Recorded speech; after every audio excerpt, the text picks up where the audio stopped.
හොඳයි පුතේ ආයිබෝන් දැන් ඉස්කෝලවල වලට දැනුම් දීලා තියෙන විදිහට බොහෝ විට අගෝස්තු මාසේ මුල් සතියේ පාසල් පටන් ගන්න විදියක් තමයි තියෙන්නේ ප්‍රශ්න පත්‍රات ඔක්කොම හදලා දෙන්න කියලා තියෙන හැම ඉස්කෝලේකටම දෙවනි වාර පරීක්ෂණයට අදාළ එතකොට බොහෝ විට ඉස්කෝල පටන් ගත්ත ගමන් ওই මගහැරුණ විභාග ටික කොහොම හරි තියාවි ඒකට සූදානම් වෙලා ඉන්න මොකද විභාගයක් තියන්න නැතුව ප්‍රයිස් ගිවින් අරෝමේව මහා වැඩ ගොඩක් කරගන්න බැරි කම තියෙනවා. ඒ නිසා පාඩම් වැඩ කටයුතු ටික කරගන්න හොඳට විභාග කටයුතු කරන්න පාඩම් කටයුතු ටික කරන්නත් ඕන සිලබස් එක ඉවර කරන්නත් ඕන. ඉතින් අපි දැන් ගොඩක් සිලබස් ඉවර කරලා ඉවරයි. දැන් මේ අපි යන්නේ ඉලෙක්ට්‍රොනික වල ඉඳන් තුන්වෙනි වාරයට අදාළ විෂය කොටස් ටික අපි දැන් පටන් ගන්න යද්දී ඉඳලා දෙවෙනි වාරයට අදාළ විෂය කොටස් ටික ඉවරයි. ප්‍රශ්න පත්‍රයක් කරන්නත් පුළුවන්. අපි ඉලෙක්ට්‍රොනික් අද කරනවා කියලා කියපු නිසා ඉලෙක්ට්‍රොනික් කළා ඉස්කෝලේ පටන් ගන්න තත්ත්වයක් තිබුණොත් ලබන සතිය වෙනකොට හරියටම දැනගන්න පුළුවන් ඒක අපි ප්‍රශ්න පත්‍රයක් කතා කරමු මොකද මට ප්‍රශ්න පත්‍ර කරනවට වඩා මූලිකම අවශ්‍යතාවය තියෙන්නේ සිලබස් එකේ පාඩම් ටික ඉවර කරගෙන ප්‍රශ්න පත්‍ර කරන්න මොකද එතකොට අපිට බයක් නැහැ අපි එතකොට ස්ථාවර වෙලා ඉන්නේ හොඳයි අපි එහෙනම් ගිය සතියේ කතා කරා විද්‍යුතය පාඩම සම්පූර්ණයෙන් ඉවර කරා අන්තිමට නිවසේ විදුලි බිල ගණනය කරන විදියත් පොඩි ගාණක් විදියට කියලා දුන්නා ඒ වගේම විදුලිය පරිහරණය කිරීමේදී සැලකිලිමත් වෙන්න ඕන කරුණු මොනවද කියන එකත් අපි කතා කරා හොඳයි අපි එහෙනම් අද බලමු ඉලෙක්ට්‍රොනික විද්‍යාව ඉලෙක්ට්‍රොනික විද්‍යාව පටන් ගන්න කලින් කියන්නට අවශ්‍යයි ඉලෙක්ට්‍රොනික විද්‍යාව කියන්නේ ළමයි අතර එච්චර ප්‍රියමනාප ප්‍රසන්න ඒකකයක් නෙමෙයි ඒකට ප්‍රධානම හේතුව තමයි මේකේ තියෙන සමහර සංකල්ප තේරුම් නැති වුනහම පාඩම එපා වෙනවා. නමුත් හරියට තේරුම් ගත්තොත් මේ පාඩම මාර ආසාවෙන් ඉගෙන ගන්න පුළුවන්. මොකද අපේ එදිනදා ජීවිතයට සම්බන්ධයි. හරි? එදිනදා ජීවිතයට සම්බන්ධ නිසා හරියට වැඩ ටික කරගන්න පාඩම හොඳට කරන්න ඉස්සෙල්ලා විෂය කරුණු ටික හරියට ඉගෙන ගන්න. තේරුණාද? හොඳයි. එහෙනම් අපි පාඩමට යමු. එහෙනම් මාතෘකාව ලියා ගන්න ඉලෙක්ට්‍රොනික විද්‍යාව. 11 වෙනි පාඩම මේ තුන්වෙනි වාරය යන්නේ තුන්වෙනි වාරට දාලා පාඩම් ඉලෙක්ට්‍රොනික විද්‍යාව.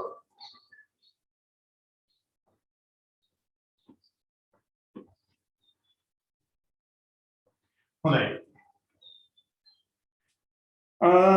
මම මේක මුලින් ඉඳලම හොඳට කියලා දෙන්නම් ඒ නිසා හොඳට අහගන්න අපි බලමු ඉලෙක්ට්‍රොනික විද්‍යාව කියන්නේ මොකක්ද කියලා හොඳයි නූතන ලෝකේ දැන් අපි මේ පවතින ඉලෙක්ට්‍රොනික යුගයක ඒ කියන්නේ හැම දෙයක්ම වගේ ඉලෙක්ට්‍රොනික තාක්ෂණයත් එක්ක තමයි නිපදවීම කරලා තියෙන්නේ දැන් උදාහරණයක් වශයෙන් කිව්වොත් ජංගම දුරකථනය රූපවාහිනිය හරි පරිගණකය ඒ ආදී දේවල්නේ අද ඉහළින්ම වැජබෙන් ඒ ඔක්කොම ඉලෙක්ට්‍රොනික. ඕක තව ඉස්සරහට යනවා නැනෝ තාක්ෂණයත් එක්ක නැනෝ පරපුරකට තව ඉදිරියේදී ඕක යනවා. ඒතර නැනෝ තාක්ෂණයත් එක්ක ඊළඟ පරපුරට බිහි වෙනකොට දැන් අපි සාමාන්‍යයෙන් කියන්නේ මේ ඉන්නේ ඉලෙක්ට්‍රොනික පරපුර. ඊළඟට එන්නේ නැනෝ පරපුර. ඒතර නැනෝ පරපුරකට යනකොට මේ ලෝකයේ මීට වඩා සෑහෙන්න විපර්යාසවලට වෙනස්කම් වලට ලක් වේවි අනිවාර්යයෙන්ම. ඒ නිසා උදාහරණයක් කියනවා නම් ඔයාලට 9 වසරේ නැනෝ තාක්ෂණය කියලා දෙනකොට මම කියලා දීලා ඇති. දැන් අපිට ලෙඩක් හැදුනහමනේ අපි ලෙඩේට පරීක්ෂණ කරන්නේ ඒ අවශ්‍ය කරන ප්‍රතිකාර ගන්න එතකොට. නමුත් නැනෝ තාක්ෂණයත් එක්ක ලෙඩේ හැදෙන්න කලින් අපිට මැසේජ් එකක් එනවා. ඔන්න තමන්ගේ ශරීරයේ අහවල් තැන අහවල් ඉන්ද්‍රිය තුළ මෙන්න මේ වගේ රෝගී තත්ත්වයක් පැන නගිනවා. ඊට පස්සේ ඒකට අවශ්‍ය කරන ප්‍රතිකාරය බොහොම ලේසියෙන් කරන්න පුළුවන්. ඒ වගේම රෝගය තියෙන තැන හරියටම අඳුන ගන්න පුළුවන්. අද ගොඩාක් ලෙඩ මැරෙන්නේ රෝගය හරියට අඳුන ගන්න බැරි කම නිසා. නමුත් මම මේ පුංචි උදාහරණයක් කිව්වේ නැනෝ තාක්ෂණයත් එක්ක බොහොම විප්ලවීය වෙනසකට යන්න පුළුවන්. ඒක තව අවුරුදු 20කින් වෙයිද 50කින් වෙයිද 100කින් වෙයිද කියන්න බෑ. අනිවාර්යෙන් ඉදිරියේදී එහෙම දෙයක් වෙනවා. හරි. එහෙනම් අපි ඉලෙක්ට්‍රොනික විද්‍යාව ගැන බලමු. ඉලෙක්ට්‍රොනික විද්‍යාවේ මූලිකම පදනම වෙන්නේ අර්ධ සංනායක. අර්ධ සන්නායක. ඉංග්‍රීසියෙන් කියනවා semiconductors කියලා. අර්ධ සන්නායක. සාමාන්‍යයෙන් අපි ආවර්තිතාව වගුව ගත්තොත් එහෙම මම මේක මුල ඉඳලම කියලා දෙනවා කියලා කිව්ව නිසා එතනින් පටන් ගන්නම්. හයිඩ්‍රජන් හීලියම් පැත්තකින් තියන්න. ලිතියම් වලින් ගන්න. Lithium, beryllium, boron, carbon, nitrogen, oxygen, chlorine, neon. Sodium, magnesium, aluminium, silicon, phosphorus, sulphur, chlorine, argon. මේ කට්ටියනේ අපි දන්න කට්ටිය. පොටෑසියම්, කැල්සියම් පැත්තකින් තියන්න. මෙතන හයිඩ්‍රජන් හීලියම් පැත්තකින් තියමු. එතකොට මේ අපේ ආවර්තිතාව වගුව මේ. එතකොට මේවා අපි මේ දෙක අයින් කරමු පොඩ්ඩක්. හරි. මේ පළවෙනි කාණ්ඩේ, දෙවෙනි කාණ්ඩේ, තුන්වෙනි කාණ්ඩේ, හතරවෙනි කාණ්ඩේ, පස්වෙනි කාණ්ඩේ, හයවෙනි කාණ්ඩේ, හත්වෙනි කාණ්ඩේ, අටවෙනි කාණ්ඩේ නැත්නම් බිඳුව. හොඳට මතක තියාගන්න ආවර්තිතාව වගුවේ වම් පැත්තේ ඉන්නේ පුතේ ලෝහ. හරි? මේ අය ලෝහ. මේගොල්ලන්ට අපි කියනවා අලෝහ. කාබනුත් අලෝහයක් විතර ගන්නවා. මේගොල්ලෝ අලෝහ. උච්ච වායු ඇතුළත්. එතකොට මම ඔයාලට පෙන්නනවා මෙතන සිලිකන් කියන කෙනාට එකකටවත් ගත්තේ නැහැ. සිලිකන්ට යටින් තව ඉන්නවා ජර්මේනියම් කියලා එක්කෙනෙක් අපේ ආවර්තිතාව වගුවට අයිති වෙන්නේ නැති එක්කෙනෙක්. ඒගොල්ලොන්ට අපි කියන්නේ මේගොල්ලෝ ලෝහ, මේගොල්ලෝ අලෝහ. අපි කියන්නේ සාමාන්‍යයෙන් ලෝහ කියන්නේ හොඳ සන්නායක. මේ කට්ටිය සන්නායක. අලෝහ කියන්නේ පරිවාරක. සාමාන්‍යයෙන් කාබන් හැරුණාම කාබන් කියන කෙනා ඔයාලා දැන් දන්නෝ විශේෂ අවස්ථාවක් එයා පරිවාරකයක්. ඒ කියන්නේ එයා ඇවිල්ලා අලෝහයක් නමුත් විද්‍යුත් සන්නායකයක්. නමුත් අපි සාමාන්‍යයෙන් කියන්නේ අලෝහ නම් පරිවාරකයි. එතකොට ලෝහත් අලෝහත් අතරමැදි කට්ටියක් ඉන්නෝ.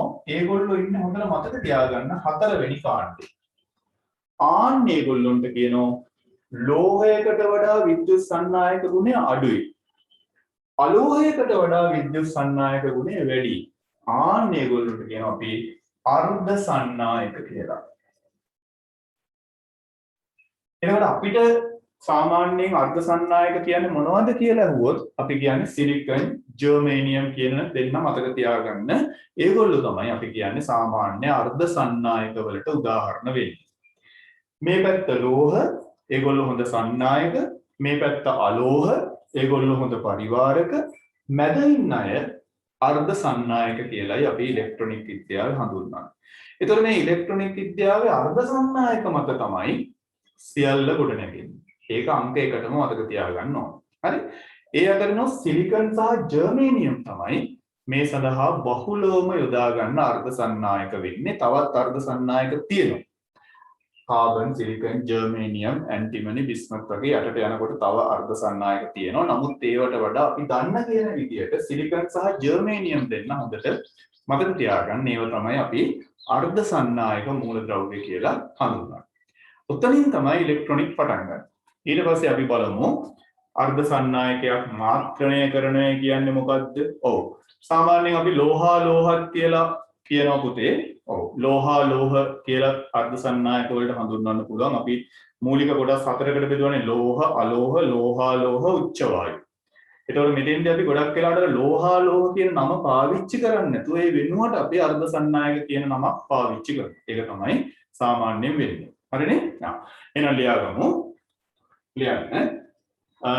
ඉලෙක්ට්‍රොනික විද්‍යාව. ඒ අර්ථයේ අනුමාත්‍රකාවක් ලියන්න අර්ධ සන්නායක.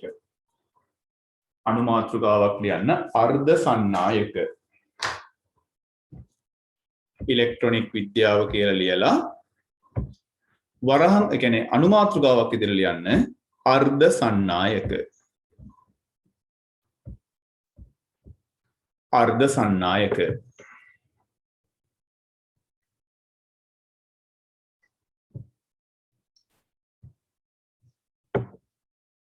හොඳයි.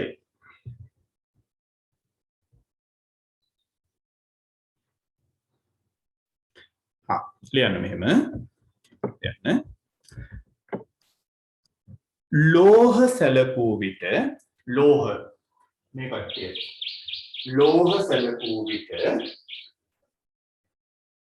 ලෝහ සැලකූ විට ඒවා ඉතා හොඳ සන්නායක වේ. ලෝහ සැලකූ විට ඒවා ඉතා හොඳ සන්නායක වේ. ලෝහ සැලකූ විට ඒවා ඉතා හොඳ සන්නායක වේ.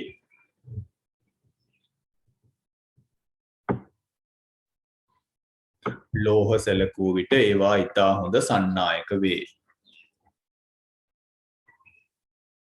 එතෙන්ටම ලියන්න අලෝහ සැලකූ විට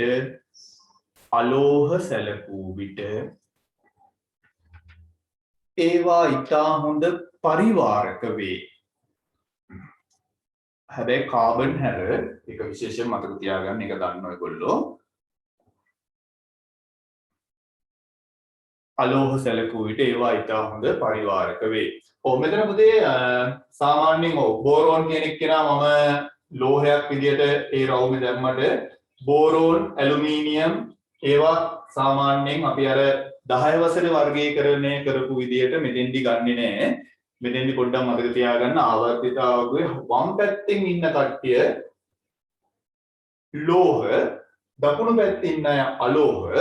ඒකෙන් අර හරියටම රූලක් විදියට ඉරක් ගහලා නිකන් අපි දල වශයෙන් කියන්නේ එහෙමයි. අර කලින් අපි ඉගෙන ගත්තා වගේ අර ලෝහා ලෝහ කියන වචනේ මෙතෙන්දි ගොඩක් වෙලාවට පාවිච්චි වෙන්නේ නැහැ.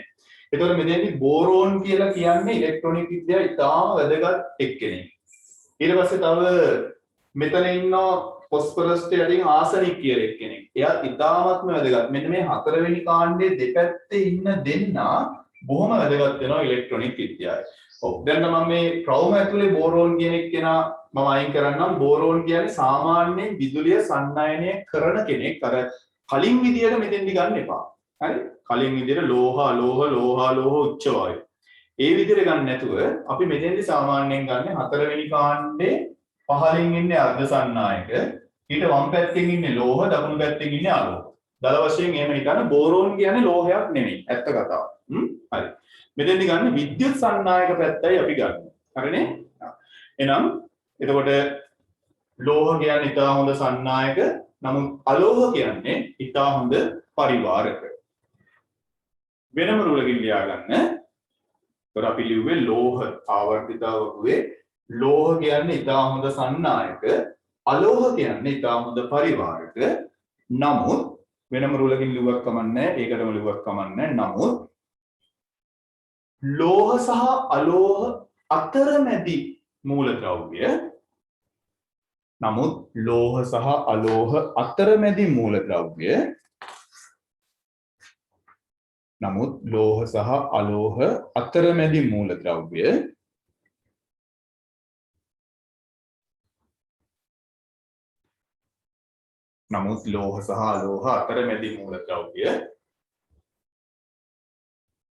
අර්ධ සන්නායක ලෙස හඳුන්වයි.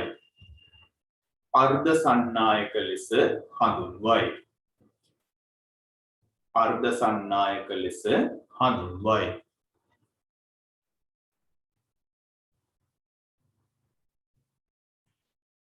උදාහරණ කියලා ලියන්න. Silicon, germanium. Silicon Si, germanium Ge. Silicon, germanium. ඒ වෙවිලා අර්ධ සන්නායක. අන්න ඒක මතක තියාගන්න ඒති. හරි? හරි. සිලිකන් සහ ජර්මේනියම්. එතකොට යටින් වෙනම රුලකින් ලියා ගන්න. ඉලෙක්ට්‍රොනික විද්‍යාවේ පදනම වන්නේ මෙම අර්ධ සන්නායක මූලද්‍රව්‍යයි. ඉලෙක්ට්‍රොනික විද්‍යාවේ පදනම වන්නේ මෙම අර්ධ සන්නායක මූලද්‍රව්‍යයි. හොඳයි. මං හිතනවා ඒ ගැන යම්කිසි ගැටලුවක් නැතුව ඇති. right. හරි. ඊට පස්සේ පුංචි අනුමාත්‍රකාවක් ලියන්න. අර්ධ සන්නායකයක ව්‍යුහය. අර්ධ සන්නායකයක ව්‍යුහය.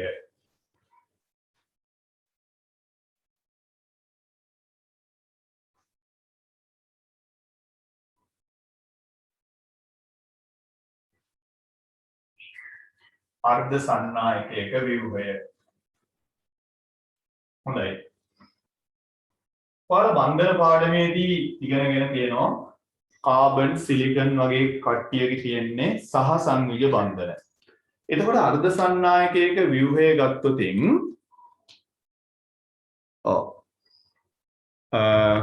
අර්ධ සන්නායකයක ව්‍යුහය ගැන අපි කතා කරමු.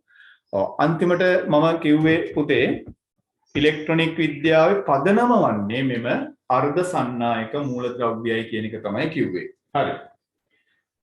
හරි. බලන්න අපි ගනිමු සිලිකන් ජර්මේනියම් දෙන්නම එක වගේ. හතරවෙනි කාණ්ඩේ ඉන්නේ. එන අනිවාර්යෙන් අවසාන ශක්ති මට්ටමේ ඉලෙක්ට්‍රෝන හතරක් තියෙනවා. ඔන්න බලන්න. මෙන්න එක සිලිකන් පරමාණුවක්. මේ තව සිලිකන් පරමාණුවක්. මේ තවත් සිලිකන් පරමාණුවක්. මේ තව එකක්. තව එකක්. තවත් එකක්. ওই විදියට අපි හිතමු සිලිකන් පරමාණු මේ විදියට ඉන්නවා. හරි. මේ විදියට සිලිකන් පරමාණු තව මේ හැම තැනම ඉන්නවා. එතන මේ හැම එකක් වටේම අවසාන ශක්ති මට්ටමේ ඉලෙක්ට්‍රෝන හතරක් ඉන්නවා. මෙන්න මෙයාගේ ඉලෙක්ට්‍රෝන හතර. මෙන්න මෙයාගේ ඉලෙක්ට්‍රෝන හතර. මෙයාගේ ඉලෙක්ට්‍රෝන හතර මේක නිකන් අර මෝස්තරයක් වගේ තමයි අන්තිමට එන්නේ. ඔය විදිහට හැම සිලිකන් පරමාණුවක් වටේටම ඉලෙක්ට්‍රෝන හතර බැගින් තියෙනවා. ඒක ඉස්සෙල්ලම තේරුම් ගන්න ඕන. මෙන්න මේ විදිහට තියෙනවා. දැන් මේකේ සිලිකන් පරමාණු බන්ධන හදනවා. බන්ධන හදන්නේ මෙහෙමයි. මෙයාගේ මේ ඉලෙක්ට්‍රෝනයයි මෙයාගේ මේ ඉලෙක්ට්‍රෝනයයි හවුලේ තියාගෙන බන්ධනයක් හදනවා. මෙයාගේ මේ ඉලෙක්ට්‍රෝන දෙක හවුලේ තියාගෙන බන්ධනයක් හදනවා. මේකයි හවුලේ තියාගෙන බන්ධනයක් හදනවා. මේකයි හවුලේ තියාගෙන බන්ධනයක් හදනවා. මේ දෙන්න අතර බන්ධනයක් හදනවා. ওই විදියට සිලිකන් පරමාණු හැම එකක් වටේටම මෙන්න මේ වගේ සහසංයුජ බන්ධන හැදෙනවා. එක සිලිකන් පරමාණුවක් වටේට හැදෙන්නේ බන්ධන හතරයි. මොකද ඉලෙක්ට්‍රෝන හතරයිනේ තියෙන්නේ. දැන් මෙතන මේ පැත්තෙන් එක්කෙනෙක් ඉන්නවා එයාත් එක්ක මෙයා හැදෙනවා. උඩ ඉන්න එක්කෙනාත් එක්ක මෙයා හැදෙනවා. හරි? ওই විදියට විශාල අවකාශයක් පුරා මේ වගේ බන්ධන හැදෙනවා. මේ විදියට බන්ධන හැදෙනවා. මම කිව්වේ අන්තිමට මේක නිකන් මෝස්තරයක් වගේ වෙනවා කියලා. ඔන්න ඕක. මේක තමයි සාමාන්‍ය සිලිකන් දැලිසක ව්‍යුහය. හැබැයි හොඳට මතක තියාගන්න මේ වගේ සිලිකන් දැලිසක් පවතින්නේ කෙල්වින් බිඳුවේදී. එහෙම නැත්නම් සෙන්ටිග්‍රේඩ් ඍණ 273.15 දී තමයි අපි මේ ඇඳපු විදිහේ සිලිකන් දැලිසක් පවතින්නේ. ඒකට හේතුව තමයි උෂ්ණත්වය වැඩි වුණොතින්. හරි? උෂ්ණත්වය වැඩි වුණොතින් මෙන්න මේවයි තියෙන මේ ඉලෙක්ට්‍රෝන පොඩි සිග්නල් එරර් එකක් තියෙනවා මම හිතනවා ඔයාලට ඇහෙනවා මම කියන එක. ඒ අනුව තේරුම් ගන්න පොඩ්ඩක් වැඩි වෙලා තියෙන්නේ නැහැ සිග්නල් එරර් එක. මේ සිලිකන් දැලිසක් මේ විදියට පවතින්නේ කෙල්වින් බිඳුවේදී. නැත්තම් සෙල්සියස් ඍණ 273.15 දී. නමුත් උෂ්ණත්වය වැඩි වෙනකොට ඒ තාප ශක්තිය උරාගෙන මේ ඉලෙක්ට්‍රෝන මේ බන්ධන හදපු තැන්වල තියෙන මේ ඉලෙක්ට්‍රෝන ශක්තිය අරගෙන මේ ඉලෙක්ට්‍රෝන නිදහස් වෙනවා අවකාශයට. අන්න එහෙම වුණාම අපි මේක මෙන්න මේ වගේ අඳිනවා. හිතන්නකෝ මේ ඉලෙක්ට්‍රෝනය මෙතන දැන් නෑ යා මෙතෙන්ට පනිනවා. අන්න එතෙන්ට පැනනට පස්සේ අර ඉලෙක්ට්‍රෝනය තිබිච්ච තැන ඇති වෙනවා කුහරයක්. මේ ඉලෙක්ට්‍රෝනය තිබිච්ච තැන ඇති වෙනවා කුහරයක්. ආන්න කුහරයක්. ඊට පස්සේ තව පරමාණුවක් අපි හිතමු තාපය උරාගෙන මේ ඉලෙක්ට්‍රෝනයත් අපි හිතමු මෙතෙන්ට පනිනවා. එතකොට ඉලෙක්ට්‍රෝනය තිබිච්ච තැන එතනක් ඇති වෙනවා කුහරයක්. දැක්කනේ? ඔන්න ඔය විදියට දැලිස්සේ හැම පරමාණුවකම නෙමෙයි. තැනින් තැන අර ඉලෙක්ට්‍රෝන ශක්තිය අරගෙන එතනින් පනිනවා. හිතන්නකෝ මේ හරියට අපි හිතමු. මේ හරියට මෙන්න මේ ඉලෙක්ට්‍රෝනයක් අපි හිතමු පනිනවා. මෙතෙන්ට පනිනවා. පැන්නට පස්සේ මෙතනත් ඇති වෙනවා කුහරයක් නේ. ඔන්න ඔය විදියට දැලිසේ බොහොම කලාතුරකින් පරමාණු වල අර බන්ධන ඉලෙක්ට්‍රෝන එතනින් පැනලා ඒ ස්ථානයේ කුහර ඇතිවීමක් වෙනවා. මෙන්න මේ තියෙන්නේ කුහරය. මේකට අපි කියන්නේ කුහරය. හොඳට මතක තියාගන්න කුහරය ධනාරෝපිතයි. අර බන්ධන ඉලෙක්ට්‍රෝනයෙන් නිදහස් වෙච්ච මෙයාට කියන්නේ මුක්ත ඉලෙක්ට්‍රෝනය. මුක්ත ඉලෙක්ට්‍රෝනය. එයා ඍණාරෝපිතයි. ඒ නිසා සෙන්ටිග්‍රේඩ් අංශක කෙල්වින් බිඳුවේදී මෙයාගේ කුහරක් නැහැ, මුක්ත ඉලෙක්ට්‍රෝනක් නැහැ. ඒ නිසා මෙයා විදුලිය සන්නායනය කරන්නේ නැහැ. ඇත්තටම කෙල්වින් බිඳුවේදී සිලිකන් කියන්නේ පරිවාරකයක්. විදුලිය සන්නායනය කරන්නේ නැහැ. හැබැයි උෂ්ණත්වය වැඩි වෙනකොට හොඳට මතක තියාගන්න උෂ්ණත්වය වැඩි වෙද්දී ඒ තාපය උරාගෙන මේ ඉලෙක්ට්‍රෝන එයාලර බන්ධන හැදිච්ච තැනින් මිදෙනවා. මිදිලා ඒගොල්ලෝ අවකාශයට පනිනවා. මේ තියෙන්නේ අවකාශය. මේ අවකාශය. එතකොට අවකාශයට පැන්නට පස්සේ අර බන්ධන හැදිච්ච තැන්වල ඉලෙක්ට්‍රෝන නැහැ. එතන තියෙන කුහරයක්. ආන්න ධනාරෝපිත කුහරයක් ඇති වෙනවා. ඒ වගේම අර නිදහස් වෙච්ච ඉලෙක්ට්‍රෝනය අපි හඳුන්වන්නේ මුක්ත ඉලෙක්ට්‍රෝනය කියලා. ඒක දැන් දැලිස තුල අතරින් පතර තියෙනවා. ඔන්න ඔතෙන්දී මේ නිදහස් ඉලෙක්ට්‍රෝන වලට විදුලිය ගෙනියන්න පුළුවන්. හැබැයි හැම පරමාණුවකම නිදහස් ඉලෙක්ට්‍රෝන නැහැ. ඒ නිසා තමයි අපි කියන්නේ අර්ධ වශයෙන් විදුලිය සන්නායනය කරනවා. පූර්ණ වශයෙන් නෙවෙයි අර්ධ වශයෙන්. හැබැයි කෙල්වින් බිඳුවේදී මතක තියාගන්න මේ එක ඉලෙක්ට්‍රෝනයක්වත් මේ වගේ පනින්නේ නැහැ. එතකොට අපි කියන්නේ සිලිකන් පරිවාරකයක්. ඕක තමයි සාමාන්‍ය උෂ්ණත්වයකදී. දැන් කෙල්වින් බිඳුවේදී මේක මෙහෙම නෙවෙයිනේ. කෙල්වින් බිඳුවේදී මෙහෙම තියෙන්න බෑ. මේක වෙලා සාමාන්‍ය උෂ්ණත්වයකදී සිලිකන් දැලිසක් තියෙන හැටි.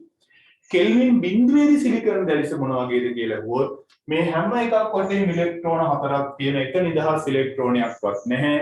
විදුලිය ගෙනියන්නෙත් නැහැ. ඒතර කෙල්වින් බිඳුවේදී සිලිකන් කියන්නේ පරිවාරකයක්. උෂ්ණත්වය වැඩි වෙනකොට තමයි මම මේ බෝඩ් එකේ යනපු දේ වෙන්නේ. හරි? එහෙනම් ලියා ගන්න සිලිකන් දැලිසක ව්‍යුහය. හරිනේ? සිලිකන් දැලිසක ව්‍යුහය. හරි ලියන්න මෙහෙම. ලියන්න. සෑම සිලිකන් පරමාණුවක් වටාම සෑම සිලිකන් පරමාණුවක් වටාම සෑම සිලිකන් පරමාණුවක් වටාම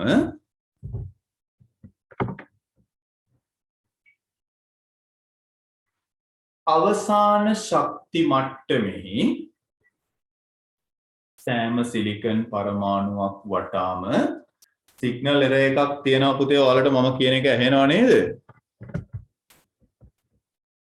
කියන එක ඇහෙනව නේද? සිග්නල් එරර් එකක් පෙන්නනවා. නමුත් මම කියන එක ඇහෙනව නේද? රයිට්. හරි. එහෙනම් ලියාගමු. ලියන්න. සෑම සිලිකන් පරමාණුවක් වටාම අවසාන ශක්ති මට්ටමේ ඉලෙක්ට්‍රෝන 4ක් පවතී. සෑම සිලිකන් පරමාණුවක් වටාම අවසාන ශක්ති මට්ටමේ ඉලෙක්ට්‍රෝන 4ක් පවතී.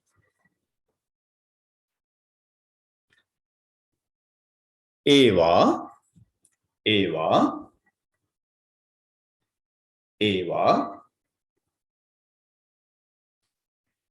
යාබද පරමාණු සමග ඒවා යාබද පරමාණු සමග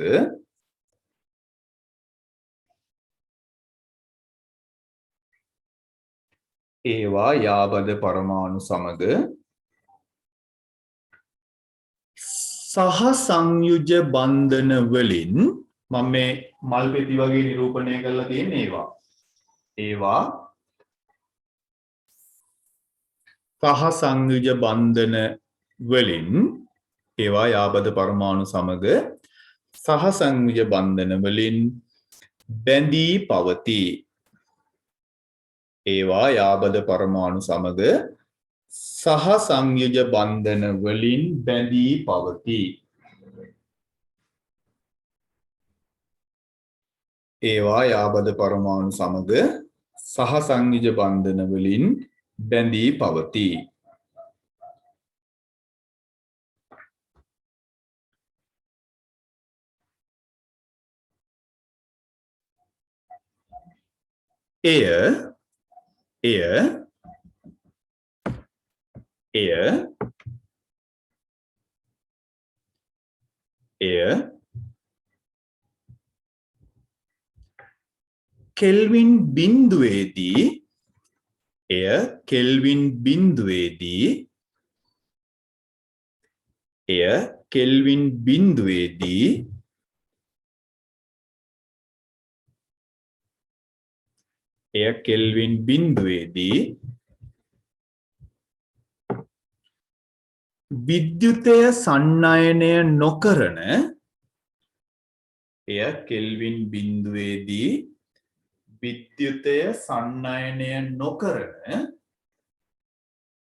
එය කෙල්වින් බිඳුවේදී විද්‍යුතය සන්නයනය නොකරන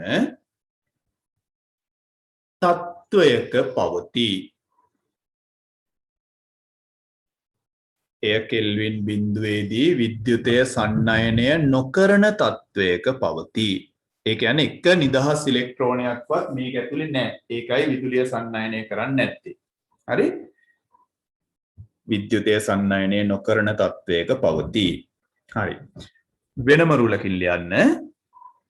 වෙනම රූලකින් ලියන්න.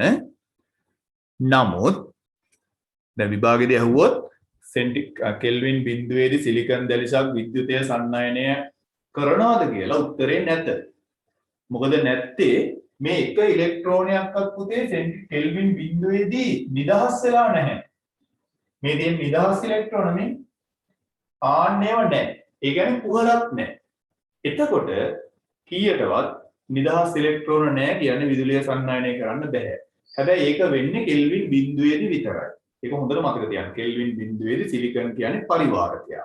හරි? වෙනම රූලකින් ලියන්න. නමුත් උෂ්ණත්වය වැඩි වන විට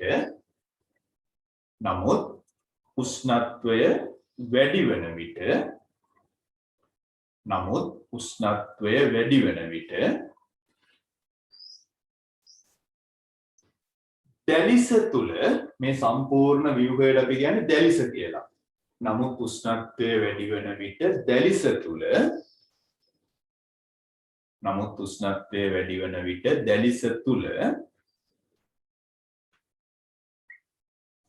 නමුත් උෂ්ණත්වය වැඩි වන විට දැලිස තුල ඇති සමහර ඉලෙක්ට්‍රෝන ඒ කියන්නේ මෙන්න මේ වගේ මේදී නමුත් උෂ්ණත්වය වැඩි වන විට දැලිස තුල ඇති සමහර ඉලෙක්ට්‍රෝන ඉන් මිදී ඒ කියන්නේ මේ බන්ධන වලින් මිදෙනවා. ඉන් මිදී මුක්ත ඉලෙක්ට්‍රෝන බවට පත්වේ. ඒ කියන්නේ නිදහස් ඉලෙක්ට්‍රෝන බවට පත් වෙනවා. මුක්ත ඉලෙක්ට්‍රෝන බවට පත්වේ. එතකොට ඉලෙක්ට්‍රෝනය නිදහස් වුණාම මුක්ත ඉලෙක්ට්‍රෝනය වෙනවා. එතන ඉතුරු වෙන්නේ කුහරයක්. සමහර ඉලෙක්ට්‍රෝන ඉන් මිදී මුක්ත ඉලෙක්ට්‍රෝන බවට පත්වේ. එවිට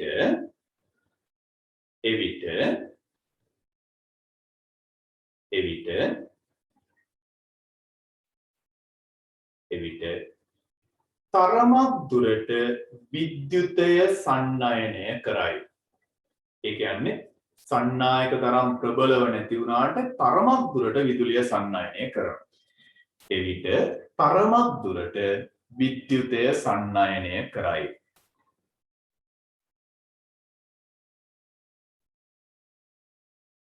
එවිට තරමක් දුරට විද්‍යුතය සන්නායනය කරයි. එම අවස්ථාව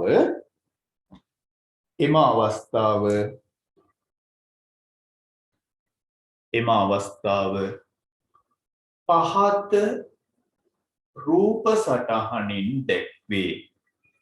එම අවස්ථාව පහත රූප සටහන කියන්නේ මෙන්න මේකෙන් දැක්වෙනවා.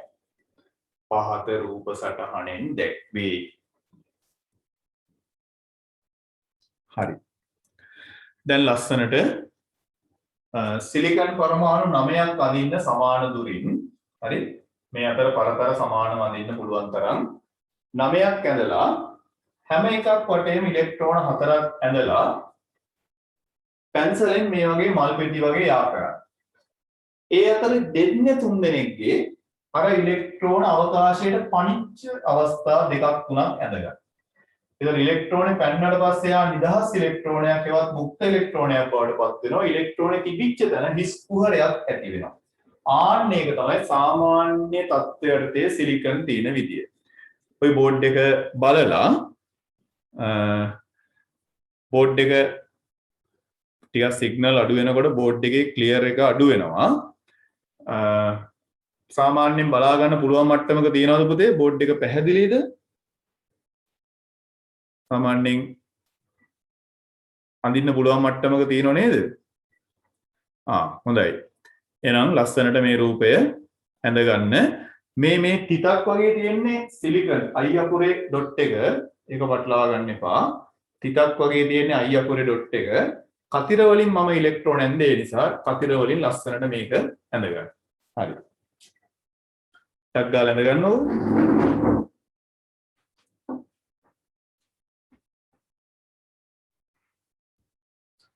සිලිකන් පරමාණු ගොඩාක් අඳින්න එපා. 9ක් ඇඳාම හොඳටම ඇති.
පැහැදිලිව ඇඳ ගන්න තේරුම් අරගෙන හරියට ඇඳ ගන්න.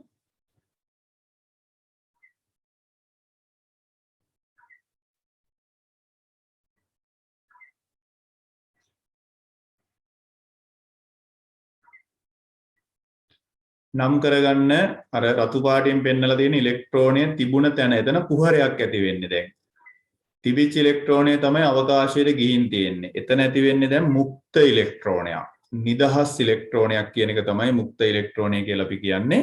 ඒක ඍණාරෝපිතයි. එතකොට කුහරය ධනාරෝපිතයි. ආන්නේ ටික ලියාගන්න.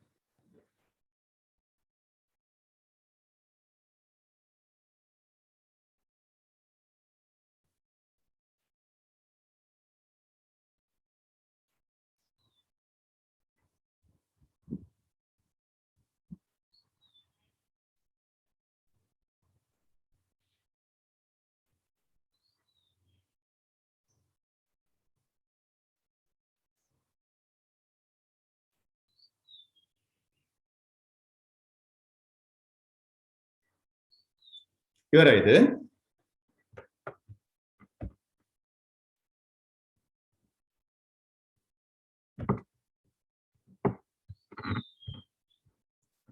පාට පෑම් පාවිච්චි කරලා අඳින්න. හරි. හැමෝම ඉවරයිනේ? මේ වගේ ඒවා තුනක් විතර අඳින්න තියෙන නිසා අඳිමු අපි ඒ පිළිවෙලට. රයිට්. එතකොට මේක ඉවරයි කියන්නේ මේක හොඳට තේරුම් ගන්න ඕන.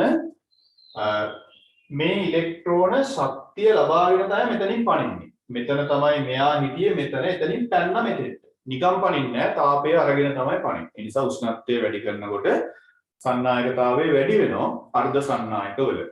ඒක හොඳට තේරුම් ගන්න ඕනේ. ඊට පස්සේ වෙන්නේ අර ඉලෙක්ට්‍රෝන හිටී තන කුහරයක් ඇති වෙනවා. ඒක තමයි අපි කියන්නේ ධනාරෝපිත කුහරය. අර නිදහස් ඉලෙක්ට්‍රෝනයක් බවට පත් වෙනවා දැන් අර පැනපෙන්න. යාට පුළුවන් විදුලිය අරගෙන යන්න. ඒ නිසා තමයි මෙයා විද්‍යුතය සන්නායනය කරන්න උෂ්ණත්වය වැඩි කරනකොට. හරි? දැන් මේ දැලිසයටින් මේවා නම් කරගන්න හරියට ධනාරෝපිත කුහරයක්, ඍණාරෝපිත මුක්ත ඉලෙක්ට්‍රෝනය ඒවා නම් කරගෙන හරි? දැන් යටින් තරුල ගුණක් දාලා ලියන්න මෙහෙම. ලියන්න. මේ අණුව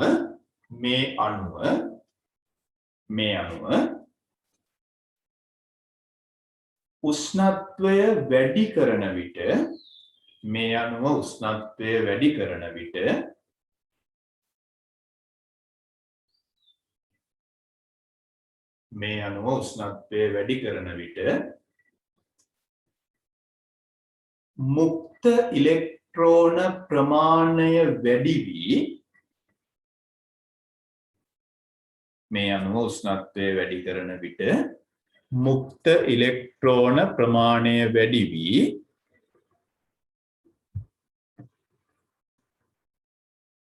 සන්නායක ගුණයද වැඩි වේ.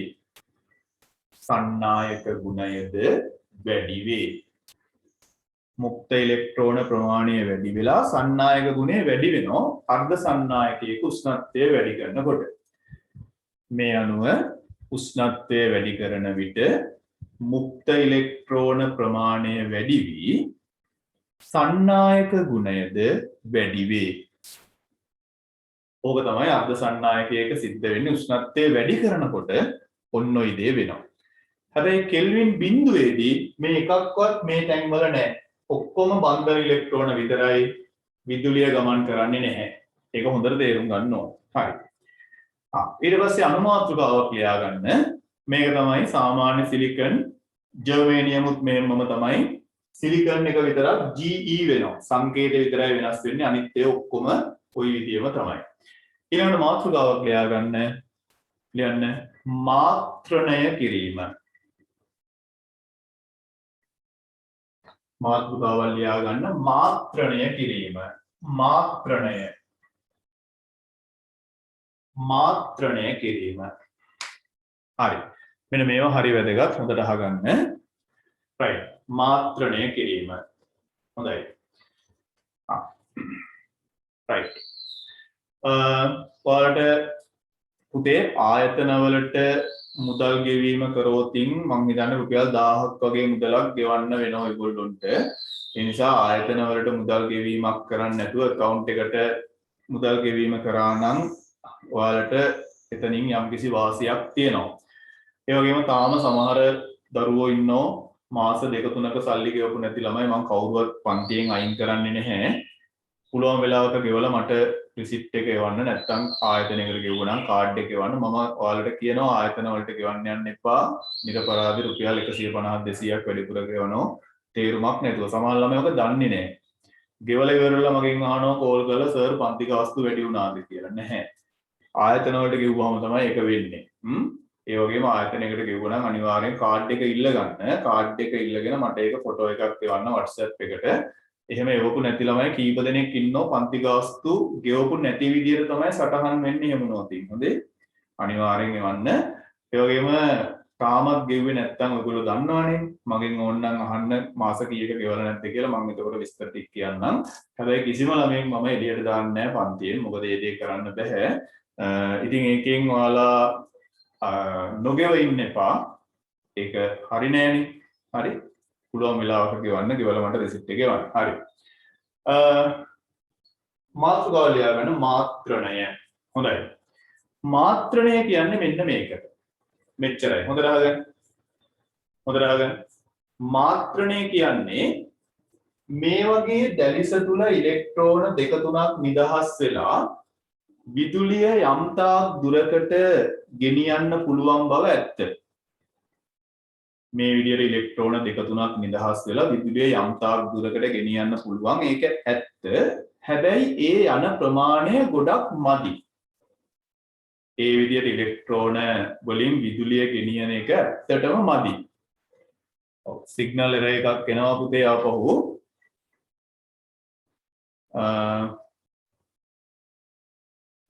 ඔයාලට මම කියන එක ඇහෙනවා නම් ප්‍රශ්නයක් නෑ. ඇහෙන්නේ නැති වුණොත් තමයි අවුල තියෙන්නේ. ඇහෙනවද පුතේ කියන එක පැහැදිලිව? වීඩියෝ එක ස්ටක් වෙලා වගේ තියෙන්නේ.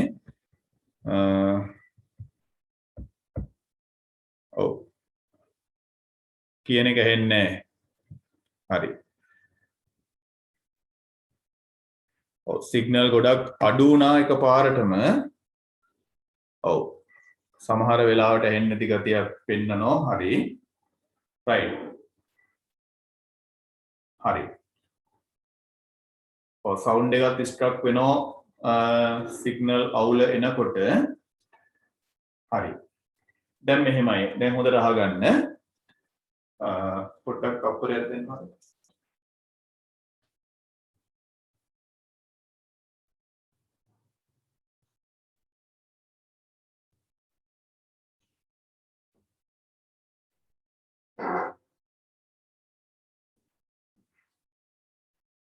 හරි සමහර වෙලාවට ටිකක් බරපතල විදියට සිග්නල් අඩු වෙනවා පුතේ අනේ මන් දන්නේ මේ මාතක ඉඳලා හරි අවුල් ඇත්තටම දැන් උදේ 10 වසර පන්තිය කරා හැබැයි ලොකු අවුලක් උදේ කියන්නේ ඔයාලට කලින් ඒක කරා ලොකු අවුලක් උනේ නැහැ හරි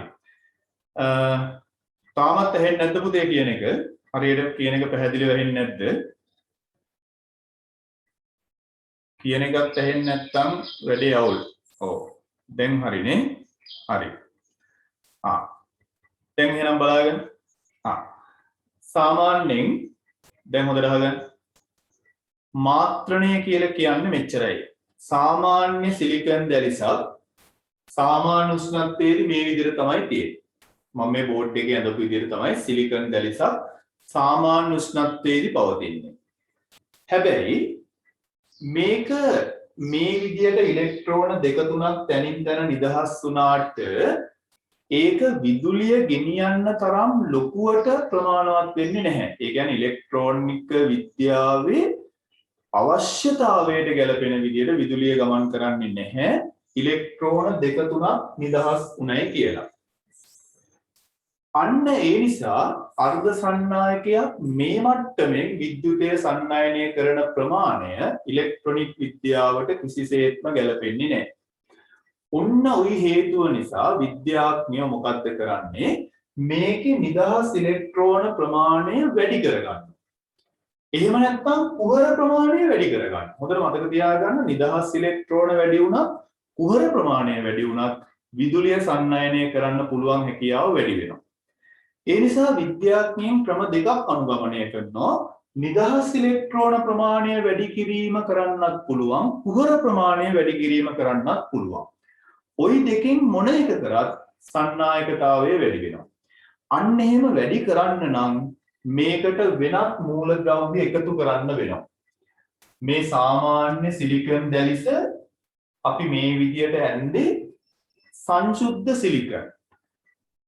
ඒ කියන්නේ වෙන කවුරුවත් මිශ්‍ර වෙලා නැහැ. නමුත් මේකේ සන්නායකතාවය මදි නිසා ඒක වැඩි කරගන්න මේකට වෙනත් මූලද්‍රව්‍ය ඕනිකක් හරියන්නේ නැහැ. ගැළපෙන මූලද්‍රව්‍ය කීපයක් තියෙනවා. ආන්න එවැනි මූලද්‍රව්‍යකින් ස්වල්පයක් මේකට එකතු කරන්න වෙනවා.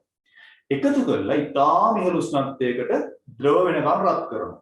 රත් කරාම වෙන්නේ මේ සිලිකන් පරමාණු අස්සට අර අලුතෙන් එකතු කරපු මූලද්‍රව්‍ය පරමාණු රිංගලා ඒව අතර බන්ධන ඇති වෙනවා. අන්න එහෙම වුණාම සිලිකන් දැලිස අසංශුද්ධ වෙනවා. ඒ කියන්නේ තව කට්ටිය කවලම් වුණා වෙනවා. අන්න එහෙම වුණාම අපි කියනවා මේක මාත්‍රණයට ලක් කරා කියලා.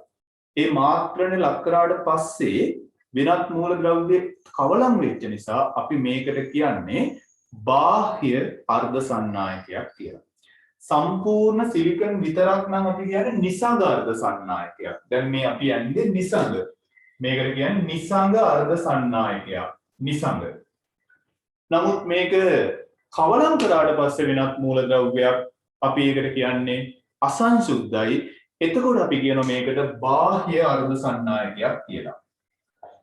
එතකොට අපි දැනට ඇඳලා තියෙන්නේ නිසංග අර්ධ සන්නායකයක්.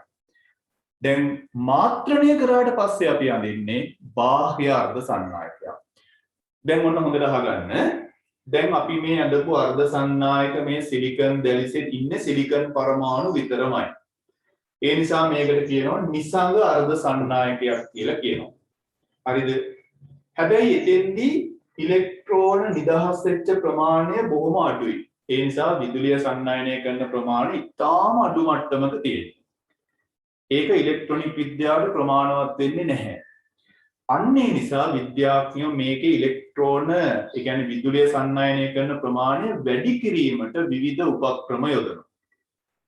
ආන්නේ විදුලිය සන්නායනය කරන ප්‍රමාණය වැඩි කරන්න මේකට වෙනත් මූලද්‍රව්‍ය කවලම් කිරීමක් කරනවා. ඕනම මූලද්‍රව්‍ය ටිකක් අරගෙන කවලම් කරන්න බෑ. ඒකට විශේෂ මූලද්‍රව්‍ය තියෙනවා මම කියලා දෙන්නම්.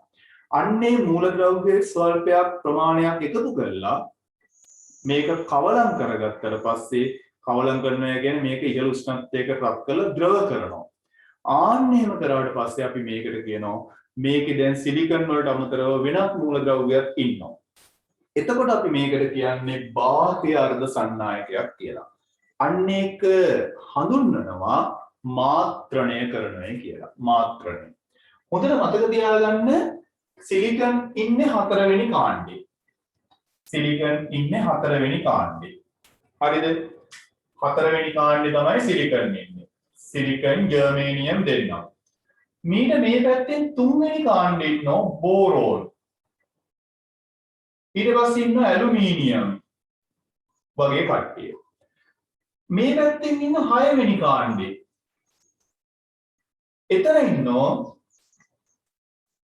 මෙතන බෝරෝන් මේ සිලිකන්ට උඩින් ඉන්නේ. හොඳේ. ඒ කියන්නේ මේ මෙතන මං ඇන්දොත් එහෙම මෙතන අපි බෝරෝන් ගාවට ඉන්නේ කාබන් නේ.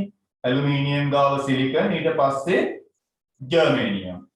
නමුත් මෙතන අපි කාබන් අයින් කරනෝනේ. කාබන් කියන එක්කෙනා විද්‍යුත් සන්නායකයක් නිසා එයා අයින් කරනවා. එයා නැති නිසා තමයි මම මෙතෙන්ට සිලිකන් ජර්මේනියම් ඇන්දේ. ඊට පස්සේ පස්වෙනි කාණ්ඩේ ඉන්නෝ කවුද ඉන්නේ? නයිට්‍රජන්. ඊට පස්සේ මෙතන ඉන්නෝ කවුද ඉන්නේ? ෆොස්ෆරස්. මෙතන ඉන්නෝ ආසනික් වගේ කට්ටිය. හොඳට මතක තියාගන්න. හරි නේද? ඔව්. මෙතන sorry මෙතන ඔව් මෙතන 4 පුතේ. මෙතන 4 මෙතන 5. ඔව් දැන් හරිනේ? ඔව්. හරි. එතකොට 4 වෙනි කාණ්ඩේ තමයි සිලිකන් ජර්මේනියම් ඉන්නේ. දැන් අර මාත්‍රණය කරන්න හොඳ කට්ටිය ඉන්නේ 4 වෙනි කාණ්ඩයේ දෙපැත්තේ. 3 වෙනි කාණ්ඩේ ඉන්නෝ බෝරෝන් සහ ඇලුමිනියම් කියලා දෙන්නේ. ඒකෙන් බෝරෝන් කියන එක්කෙනා තමයි ඉතාම හොඳ එක්කෙනා. ඊට පස්සේ 5 වෙනි කාණ්ඩේ ඉන්නෝ නයිට්‍රජන්, ෆොස්ෆරස්, ආසනික් කියලා 3 දෙනෙක් ඉන්නෝ. ඒකෙන් ගොඩක් වෙලාවට ෆොස්ෆරස්, ආසනික් කියන දෙන්නම මේ වැඩේට යෝග්‍යයි. මේ දෙන්නම අපිට ගන්න පුළුවන්. ඔන්න ඒ නිසා හොඳට මතක තියාගන්න මාත්‍රණයේදී කරන්නේ සිලිකන් දැලිසකට තුන්වෙනි කාණ්ඩයට අයිති බෝරෝන් හරි පස්වෙනි කාණ්ඩයට අයිති ෆොස්ෆරස් ආසනික් වගේ මූලද්‍රව්‍යයකින් ඉතාම ස්වල්පයක් මේ දැලිසට එකතු කරලා ඉහළ උෂ්ණත්වයකට රත් කරනවා. ආන්න එතකොට විද්‍යුත් සන්නායකතාවය වැඩි වෙනවා. එතකොට අපි කියන මේක මාත්‍රණයට ලක් කරා. මාත්‍රණය කරාට පස්සේ ලැබෙන අර්ධ සන්නායකයට අපි කියන්නේ බාහ්‍ය අර්ධ සන්නායකයක් කියලා. තේරුණාද? හරි. එහෙනම් මාත්‍රණය කියලා ලියලා ලියන්න. ඉහත ආකාරයේ, ඒ කියන්නේ ඔයාලා මේ කලින් ඇඳපු එක කියලා. ඉහත ආකාරයේ සිලිකන් දැලිසක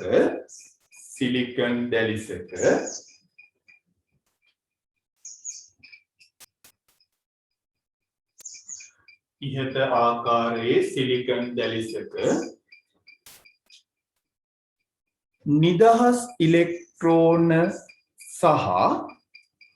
නිදහස් ඉලෙක්ට්‍රෝන සහ කුහර ප්‍රමාණය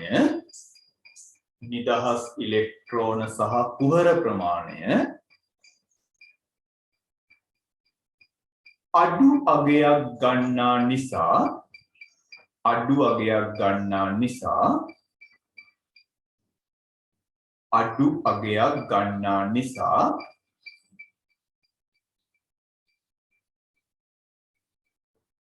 එහි විද්‍යුත් සන්නායකතාවය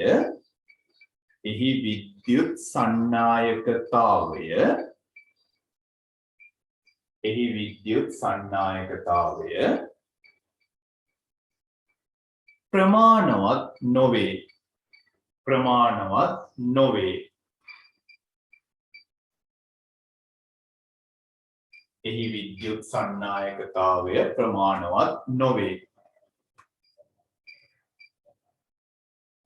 එම නිසා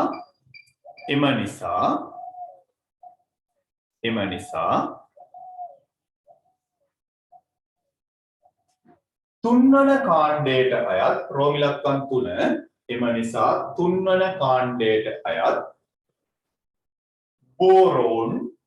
බෝරෝන් හොඳට මතක තියාගන්න.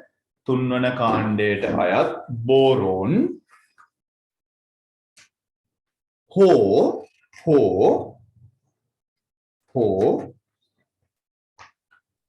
පස්වන කාණ්ඩයට අයත් රෝම ඉලක්කම් 5 පස්වන කාණ්ඩයට අයත් ෆොස්ෆරස් හෝ ආසනික් අපේ ආවර්තිතාව වගේ නැහැ. ෆොස්ෆරස් තමයි ඉන්නේ. පස්වන කාණ්ඩයට අයත් ෆොස්ෆරස් හෝ ආසනික්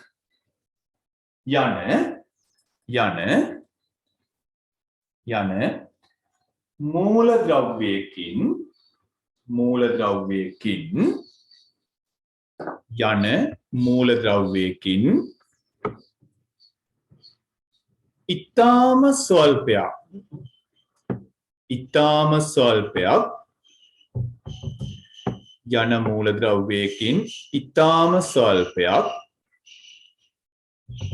එකතු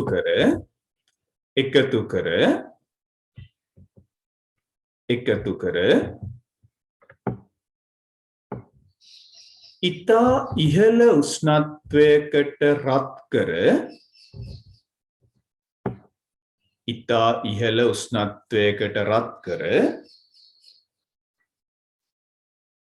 ඉතා ඉහළ උෂ්ණත්වයකට රත් කර සන්නායක ගුණය තරමක් වැඩි කර ගනු ලැබේ. අර තිබුණට වඩා ටිකක් වැඩි කර ගන්න. සන්නායක ගුණය තරමක් වැඩි කර ගනු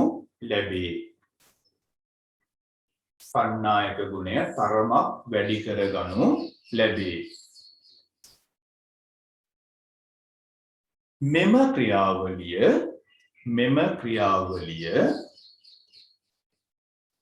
වෙන පාඩ පෑනකින් ලියා ගන්න මාත්‍රණය ලෙස හඳුන්වයි. විභාගයේ අහලා තියෙනවා මාත්‍රණය කියන්නේ මොකක්ද කියලා. එතකොට ඔන්න ඔය කතාව ලියන්න ඕන. මෙම ක්‍රියාවලිය මාත්‍රණය ලෙස හඳුන්වයි. හොඳයි. වෙන පාඩ පෑනක් කරන් ලියා ගන්න සෑයු සැලකිය යුතුයි. වෙන පාඩ පෑනකින් ලියා ගන්න සෑයු සැලකිය යුතුයි. මේ බලන්න මාත්‍රණය කරන්න කලින් හිටියේ මේ වගේ සිලිකන් දැරිසක්. ඒකේ කවුරුවත් වෙන අය පවලම් වෙලා නැහැ. ඒ නිසා අපි ඒක මාත්‍රණය කරන්න කලින් සිලිකන් දැලිසට කියන්නේ නිසංග අර්ධ සන්නායක කියලා. නිසංග. හැබැයි මාත්‍රණය කරාට පස්සේ මේකට බෝරෝන් එහෙම නැත්නම් ආසනික් ෆොස්ෆරස් වගේ කට්ටිය එකතු කරනවා. හැබැයි ඒ කවලමේ ඔක්කොම එකතු කරන්නේ නැහැ. බෝරෝන් නම් බෝරෝන් විතරයි. ෆොස්ෆරස් නම් ෆොස්ෆරස් විතරයි. ආසනික් නම් ආසනික් විතරයි. නැතු ආසනිකුත් දාලා ෆොස්ෆරකුත් දාලා බෝරෝනුත් දාලා එහෙම මාත්‍රණය කරන්නේ නැහැ. අන්න එහෙම කරාට පස්සේ මොකක් හරි මේ තුන් දෙනාගෙන් එක්කෙනෙක් මේකට එකතු වෙනවා. එතකොට මේක අසංයුක්ත වෙලා අපි දැන් කියන එකට බාහ්‍ය අර්ධ සන්නායකයක් කියලා. මේ දෙකේ වෙනස මතක තියාගන්න. විභාගයේ අහලා තියෙනවා නිසංග අර්ධ සන්නායකයක් සහ බාහ්‍ය අර්ධ සන්නායකයක් අතර වෙනස මොකක්ද කියලා අහපු අවස්ථා තියෙනවා. මාත්‍රණය කරනවා කියන්නේ මොකක්ද කියලා අහපු අවස්ථා තියෙනවා. ඒ නිසා මේ O level විභාගයේ අහපු ඒවා මම මේ කියන්නේ. ඒ නිසා ඉලෙක්ට්‍රොනික වලින් සෑහෙන ප්‍රශ්න ප්‍රමාණයක් අහනවා. 11 අවසර භෞතික විද්‍යාවෙන් වැඩි ප්‍රශ්න ප්‍රමාණයක් විභාග වලට දෙනවා. දැන් අපි ඉවර කරපු පාඩම විද්‍යුතීය භෞතික පාඩම, භෞතික විද්‍යා පාඩම. දැන් මේ කරන එක භෞතික විද්‍යා පාඩම, ඊළඟ පාඩම විද්‍යුත් චුම්බක ප්‍රේරණය භෞතික විද්‍යා පාඩම. ඒ නිසා 11 අවසර පොතේ භෞතික විද්‍යාව කොටස් වැඩි. ප්‍රශ්න පත්‍රයේත් භෞතික විද්‍යාව කොටස් වැඩි. ඔයාලා පේපර් එක හැදෙන හැටි දන්නෝ. විභාගත හතරක් තියෙනවා. ඒකෙන් එකක් සමෝදානිත ප්‍රශ්නයක්. ඒ කියන්නේ ෆිසික්ස්, කෙමිස්ට්‍රි, බයොලොජි තුනම තියෙන තැන. අනිත් එක දෙවෙනි ප්‍රශ්නේ ජීව විද්‍යාත්මක ප්‍රශ්නයක්, තුන්වෙනි එක රසායන විද්‍යා ප්‍රශ්නයක්, හතරවෙනි එක භෞතික විද්‍යා ප්‍රශ්නයක්. මම කියන්නේ ස්ට්‍රක්චර්ඩ් එක. ඒකෙම ලියන්න තියෙන කොටස. දෙවෙනි කොටසේ ප්‍රශ්න පහක් එනවා. පළවෙනි එක ජීව විද්‍යාව. දෙවෙනි එක රසායන විද්‍යාව. තුන්වෙනි එක භෞතික විද්‍යාව. හතරවෙනි එක ජීව විද්‍යාවෙන් කෑල්ලයි භෞතික විද්‍යාවෙන් කෑල්ලයි. පස්වෙනි එක රසායන විද්‍යාවෙන් කෑල්ලයි භෞතික විද්‍යාවෙන් කෑල්ලයි. මතක තියාගන්න රචනා ප්‍රශ්න පත්‍රයේ ප්‍රශ්න 3ක භෞතික විද්‍යාව කොටස් තියෙනවා. පහෙන් 3ක භෞතික විද්‍යාව කොටස් තියෙනවා. ඒ නිසා මේ ඉගෙන ගන්න පාඩම් වලින් තමයි පුතේ ඕට එන්නේ. හරි? ඒක ප්‍රශ්න පත්‍ර කරනකොට හොඳටම අවබෝධ කරගන්න පුළුවන්. ඒ නිසා ඔව් අනිවාර්යෙන් පාස් පේපර්ස් කරන්න බය වෙන්න එපා. පාස් පේපර්ස් වලට වෙනම පන්ති යන්න ඕනේ නැහැ. මොකද ඔයාලට මේ පාඩම් කරන්න නැතුව පාස් පේපර්ස් කරන්න බෑ. ඒ නිසා මගේ ටාගට් එක අගෝස්තු මාසයේ ඉවර වෙනවත් එක්කම සාමාන්‍ය නිල වශයෙන් තුන්වෙනි වාර පරීක්ෂණයේ කියන්නේ තුන්වෙනි වාරේ පටන් ගන්නනේ සාමාන්‍ය ෂෙඩියුල් එකට ඉස්කෝලවල. හරි? ඒ නිසා සැප්තැම්බර් වල ඉඳලා අනිවාර්යෙන් පේපර්ස් කතා කරනවා. හරි? අනිවාර්යෙන් පේපර්ස් කතා කරනවා. එතකන් මේ බරපතල පාඩම් දෙක තුන ඉවර කරගමු. අපිට තව ලොකු පාඩම් ප්‍රමාණයක් නැහැ. ඉලෙක්ට්‍රොනික වුණාට පස්සේ විද්‍යුත් චුම්බක ප්‍රේරණය තියෙනවා. ඒක ඉවරනාට පස්සේ අනිත් පාඩම් මහ ලොකු ඒවා නෙමෙයි. ඒවා හරි ලේසි. හරි. එහෙනම් අපි ලිව්වා මාත්‍රණය ලෙස හඳුන්වනවා කියලා ලිව්වා. යටින් ලියන්නේ සෑයු කියලා ලියා ගන්න සැලකිය යුතුයි. සැලකිය යුතුයි කියලා ලියා ගන්න මෙහෙම ලියන්න. මාත්‍රණයට පෙර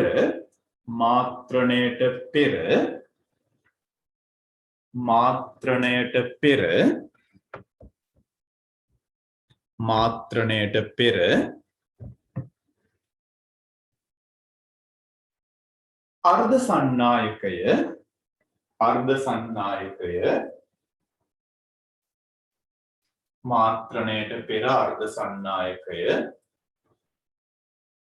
නිසංග අර්ධ සන්නායකයක් ලෙසත් මාත්‍රණයට පෙර අර්ධ සන්නායකය නිසංග අර්ධ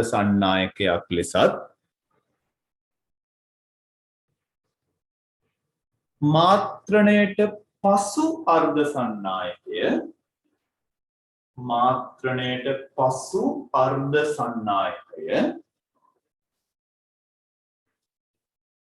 මාත්‍රණයට පසු අර්ධ සන්නායකය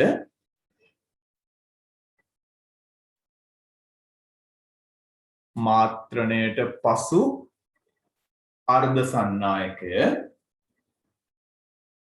මාත්‍රණයට පෙර අර්ධ සන්නායකය නිසංග අර්ධ සන්නායකයක් ලෙසත් මාත්‍රණයට පසු අර්ධ සන්නායකය බාහ්‍ය අර්ධ සන්නායකයක් ලෙසත් බාහ්‍ය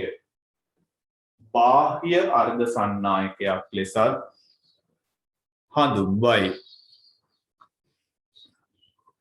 මාත්‍රණයට පසු අර්ධ සන්නායකය බාහ්‍ය අර්ධ සන්නායකයක් ලෙසත් හඳුන්වයි.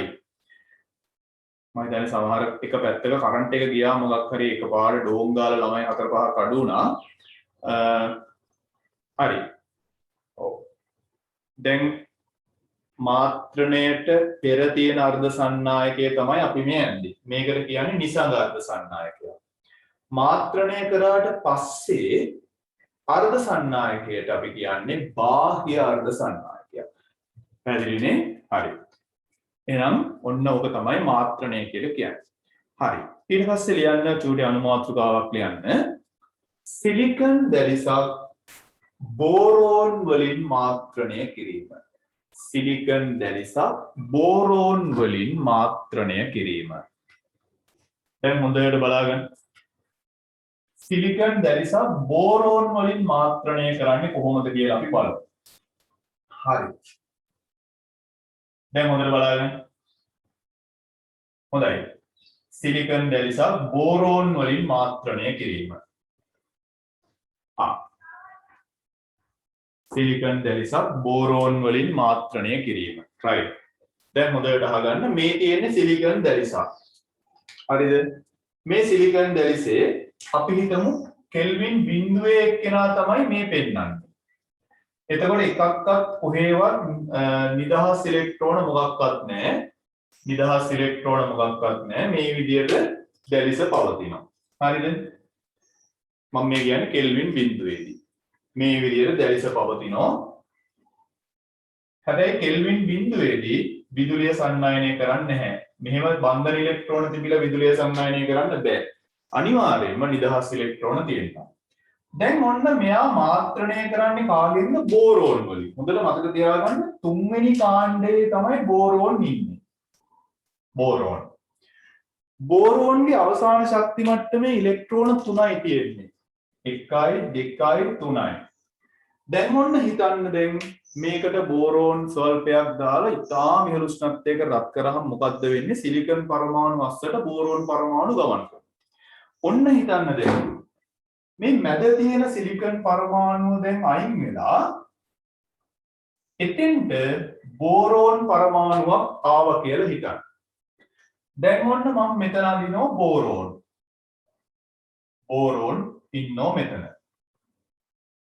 මැද ඉන්නෝ දැන් බෝරෝන් පරමාණුවක්. හැබැයි බෝරෝන් පරමාණුවේ ආපහු සිග්නල් වල එරර් එකක් තියෙනවා. මම කියන එක ඇහෙනවද පුතේ?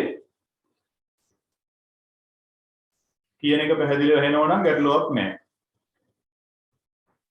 ඔව් ස්ටක් වෙලා තියෙනවා. හිතී ගමන් හරියනවා. කියන එක ඇහෙනවද පුතේ? කියන එක ඇහෙනව නම් ප්‍රශ්නයක් නැහැ ලොකුවට. හරි. කියන එක තරමක් දුරට ඇහෙනවා ඇති. ඔව් බෝඩ් එක අපැහැදිලි වෙනවා සිග්නල් අඩු වෙච්ච ගමන්. දැන් හොඳට බලන්න. දැන් බලන්න. ඔන්න අපි හිතමු අපි තුන්වෙනි කාණ්ඩයට අයිති බෝරෝන් වලින් මාත්‍රණය කරා කියලා හිතන්න. තුන්වෙනි කාණ්ඩයට අයිති බෝරෝන් වලින් මාත්‍රණය කරනවා. එතකොට වෙන්නේ බෝරෝන් කැලලක් යම්කිසි ප්‍රමාණයක් එකතු කරලා සිලිකන් වලට ඉතාම ඉහළ උෂ්ණත්වයකට රත් කරනවා. රත් කර ගමන් වෙන්නේ බෝරෝන් පරමාණු අස්සට සිලිකන් පරමාණු, ඒ කියන්නේ සිලිකන් පරමාණු අස්සට බෝරෝන් පරමාණු ගමන් කරනවා. දැන් ඔන්න හිතන්න මැද තියෙන සිලිකන් පරමාණු අයින් වෙලා එතෙන්ට බෝරෝන් එකක් දැන් ඔන්න ගිහින් තියෙනවා. බෝරෝන් වල අවසාන ශක්ති මට්ටමේ ඉන්නේ ඉලෙක්ට්‍රෝන 3යි. මෙන්න එක ඉලෙක්ට්‍රෝනයක්, මෙන්න අනිත් ඉලෙක්ට්‍රෝනය, මෙන්න අනිත් එක්කෙනා. ඔන්න බෝරෝන් වටේට අවසාන ශක්ති මට්ටමේ ඉලෙක්ට්‍රෝන 3ක් ඉන්නවා. හරිද? එතකොට බෝරෝන් වල අවසාන ශක්ති මට්ටමේ ඉලෙක්ට්‍රෝන 3ක් ඉන්නවා. එතකොට එක තැනක ඉලෙක්ට්‍රෝනයක් නැති තැනක් එනවා. මෙන්න මෙතන මම අදිනෝ ඉලෙක්ට්‍රෝනයක් නැති තැනක් මේ තියෙන්නේ. ආන්නේ ඉලෙක්ට්‍රෝනය නැති තැන දැලිසට ස්වභාවයෙන්ම ලැබෙන දේ. අර වගේ ඉලෙක්ට්‍රෝනයක් පැනලා කුහරයක් ඇති වෙන්න ඕනේ නැහැ. ස්වභාවිකවම දැලිස තුල කුහර ඇති වෙනවා. ආන්නේ නිසා බෝරෝන් වලින් මාත්‍රණය කරාම කුහර තමයි දැලිස තුල වැඩිපුර ඇති වෙන්නේ. ධන ආරෝපිතයි. කුහර තමයි දැලිස තුල වැඩිපුර ඇති වෙන්නේ. ආන්නේ කුහර වැඩි නිසා අපි කියනවා කුහරයක් කියන්නේ ධන ආරෝපිතයි. පොසිටිව් පැත්ත. P positive. ඒ නිසා බෝරෝන් වලින් මාත්‍රණය කරාම ලැබෙන මෙන්න මෙවැනි අර්ධ සන්නායකෙට කියනවා P වර්ගයේ අර්ධ සන්නායකයක් කියලා. මම මේ බෝඩ් එකේ ඇඳලා තියෙන එහෙනම් P වර්ගයේ අර්ධ සන්නායකයක්. ආයෙ හොඳට අහගන්න. හිතන්න මේ තියෙන සම්පූර්ණ සිලිකන් දැලිසක්. මාත්‍රණය කරන්නේ බෝරෝන් වලින්. එතකොට මොකද්ද වෙන්නේ? සිලිකන් වලට බෝරෝන් ස්වල්පයක් එකතු කරලා ඉතාම ඉහළ උෂ්ණත්වයක පත් කරාම වෙන්නේ සිලිකන් පරමාණු අස්සට බෝරෝන් පරමාණු ගමන් කරනවා. දැන් හිතන්න මැද තියෙන සිලිකන් පරමාණුව වෙනුවට මෙතන බෝරෝන් පරමාණුවක් තමයි දැන් ඉන්නේ. දැන් මොකද්ද වෙන්නේ? බෝරෝන් වල අවසාන ශක්ති මට්ටමේ ඉලෙක්ට්‍රෝන 3යි ඉන්නේ. මෙන්න ඉලෙක්ට්‍රෝන 3. එතකොට මේ ඉලෙක්ට්‍රෝනය මෙයත් එක්ක මේ ඉලෙක්ට්‍රෝනය මෙයත් එක්ක මේ ඉලෙක්ට්‍රෝනය මෙයත් එක්ක බන්ධන හදනවා. එක ඉලෙක්ට්‍රෝනයක් නැති තැනක් ඉතුරු වෙනවා. මෙන්න මෙතන ඉලෙක්ට්‍රෝනයක් නැහැ. අන්න එතන අපි කියනවා කුහරයක්. කුහරය ධනාරෝපිතයි. ඒ නිසා මෙයා ස්වභාවයෙන්ම දැන් උපංගෙයිම කුහර වැඩිපුර ඉන්න කෙනෙක් බවට පත් වෙනවා. කුහර වැඩිපුර ඉන්න එකට අපි කියන්නේ කුහරයක් ධනාරෝපිතයි පොසිටිව් P. ඒ නිසා බෝරෝන් වලින් මාත්‍රණය කරාම දැලිස තුල ධනාරෝපිත කුහර තමයි වැඩි ප්‍රමාණයක් ඇති වෙන්නේ. අන්න දැන් අපි කියන මෙයාට පොසිටිව් වර්ගය නැත්නම් P වර්ගයේ අර්ධ සන්නායකයක් කියලා. එහෙනම් හොඳට මතක තියාගන්න P වර්ගයේ අර්ධ සන්නායකයක් ගන්න නම් තුන්වෙනි කාණ්ඩයේ ඉන්න බෝරෝන් සමග මාත්‍රණය කරන්න ඕන. ආන්න එහෙනම් ওই ලැබෙන අර්ධ සන්නායකයට අපි කියනවා P වර්ගයේ අර්ධ සන්නායකයක්. තේරුණානේ? හරි. එහෙනම් මාතෘකාවල යන බෝරෝන් වලින් මාත්‍රණය කිරීම. හරි. දැන් ලස්සනට මේ රූපය ඇඳ ගන්න බෝඩ් එකේ තියෙන එක ආපහු අඳින්න කලින් එකේ සිලිකන් අයින් කරලා බෝරෝන් රින් ගවන්න එපා. ආපහු සැරයක් ටක් ගාලා ওই දැලිස ඉක්මනට ඇඳ ගන්න.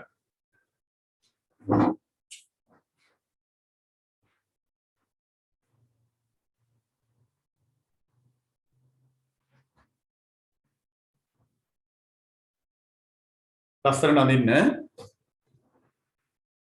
දැන් සිග්නල් මට්ටම හොඳයි. බෝඩ් එක පැහැදිලිව පේන්න ඕන හැමෝටම.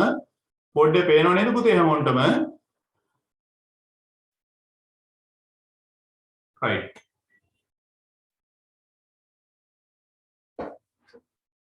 හරි. ඔව් කරන්ට් එක ගියා එකපාරටම ඩෝන් ගාලා මට දැනුණා ළමයි 4-5 දෙනෙක් එක සැරේටම ලෙෆ්ට් වුණා. ඔව්.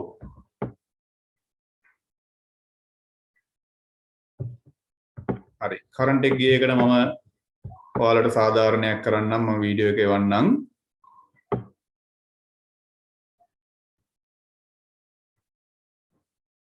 ඔව් සැලකිය යුතුයි කියන එකට පස්සේ පුතේ ඔයාලට කරන්ට් එක ගියානේ. මම වීඩියෝ එක දැම්මට පස්සේ වීඩියෝ එකෙන් පොඩ්ඩක් බලා ගන්න. නැත්නම් යාළුවෙකුට කියන්න මේ සැලකිය යුතුයි කියන එකේදී අපි කිව්වේ ඔව් සැලකිය යුතුයි කියන එකේදී මටත් අර එහෙම මතක නෑ මොකද්ද කිව්වේ කියලා. සැලකිය යුතුයි කියන එකේදී පුතේ මට පොඩ්ඩක් කියන්නකෝ. සැලකිය යුතුයි කියන එකේදී පස්සේ මොකක්ද එමල්ක කිව්වේ පොඩ්ඩක් මට කියන්න පුතේ. නෝට් ළමයි 4-5 දෙනෙකුට කරන්ට් එක ගිහින් දෙනවා. චුට්ටක් පුතේ මට කියන්න මයික් එක ඔන් කරලා එමල්කගේ මයික් එක තියෙනවද? පොඩ්ඩක් කවුරු හරි කියන්න පුතේ සැලකිය යුතුයි කියන එකේ ලිව්වේ මොකද්ද කියලා. මයික් ඔන් කරලා තියෙන්නේ. ඔව් කවුරු හරි කියන්න පුතේ. කො නැතික පොඩ්ඩක් කියන්න පුතේ මයික් එක ඔන් කරලා සැලකිය යුතුයි කියන එකේදී කිව්වේ මොකද්ද කියලා. කො මේගොල්ලෝ කතා කරන්නේ නැහැ එක්කෙනෙක්. එමල්ක කවුරු හරි කියන්න පුතේ. ඔව් මාත්‍රණයක පෙර අර්ධ සන්නායකය නිසංග අර්ධ සන්නායකයක් ලෙසත් මාත්‍රණයට පසු අර්ධ සන්නායක බාහ්‍ය අර්ධ සන්නායකයක් ලෙසත් හඳුන්වයි. හරි. එච්චරයිනේ. හරි පුතේ. හරි. බොහොම ස්තුතියි.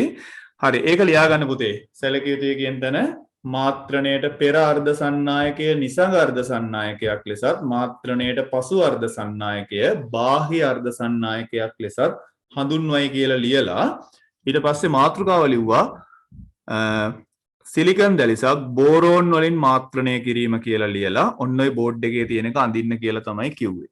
හරි ඇඳලා ඉවරද දැන්?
හරි ඔක ඇඳලා ඉවරද පුතේ? ඉවරයිද?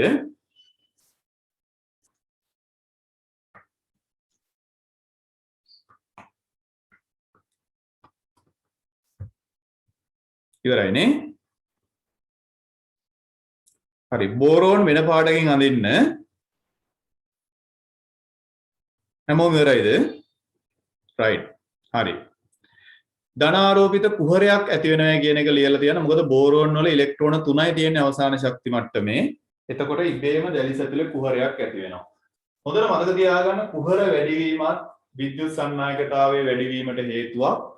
කුහර ධනාරෝපිත නිසා දැන් මේ බාහ්‍ය අර්ධ සන්නායකයට අපි නමක් කියනවා පොසිටිව් නැත්නම් P වර්ගයේ අර්ධ සන්නායකයක් කියලා. තේරුණානේ?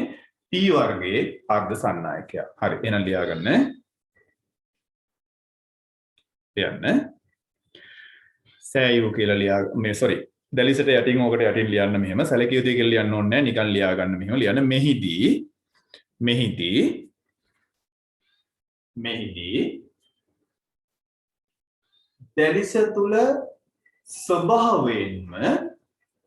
මෙහිදී දැලිස තුල ස්වභාවයෙන්ම ධන ආරෝපිත කුහර වැඩි වේ.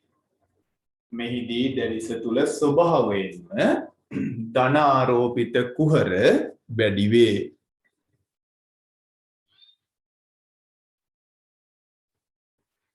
එබැවින්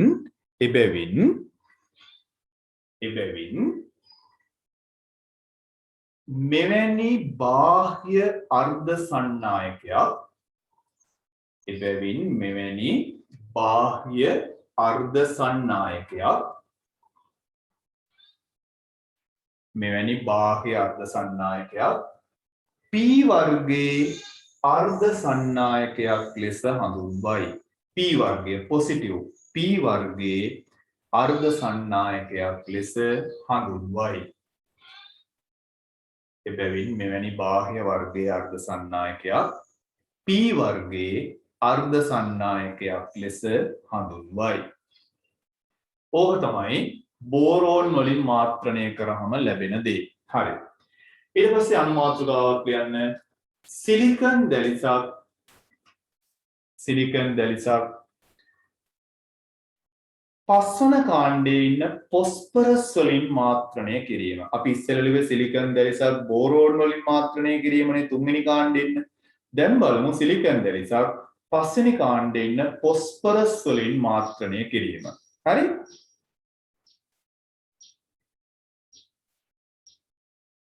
සිලිකන් දැලිසක් පස්වන කාණ්ඩයට අයත් ෆොස්ෆරස් වලින් මාත්‍රණය කිරීම. නැත්නම් ස්කෙලීම සිලිකන් දැලිසක් ෆොස්ෆරස් වලින් මාත්‍රණය කිරීම. හරි. ඔන්න බලන්න. දැන් වැඩේ ලේසි. හොඳට බලන්න. ෆොස්ෆරස් වලින්මයි මාත්‍රණය කරන්නේ. හොඳට බලන්න. ෆොස්ෆරස් කියන්නේ කොහේ පස්වෙනි කාණ්ඩේ ඉන්නේ නේ. ෆොස්ෆරස්. ඉලෙක්ට්‍රෝන 5ක් තියෙනවා වටේට. 5ක් තියෙනවා. phosphorus के 5ක් තියෙනවා. දැන් phosphorus වලින් මාත්‍රණය කරනකොට මොකද්ද කරන්නේ? phosphorus යම් කිසි ප්‍රමාණයක් තරම් සිලිකන් දැලිසට දාලා ඉතාම ඉහළ උෂ්ණත්වයක රත් කරනවා.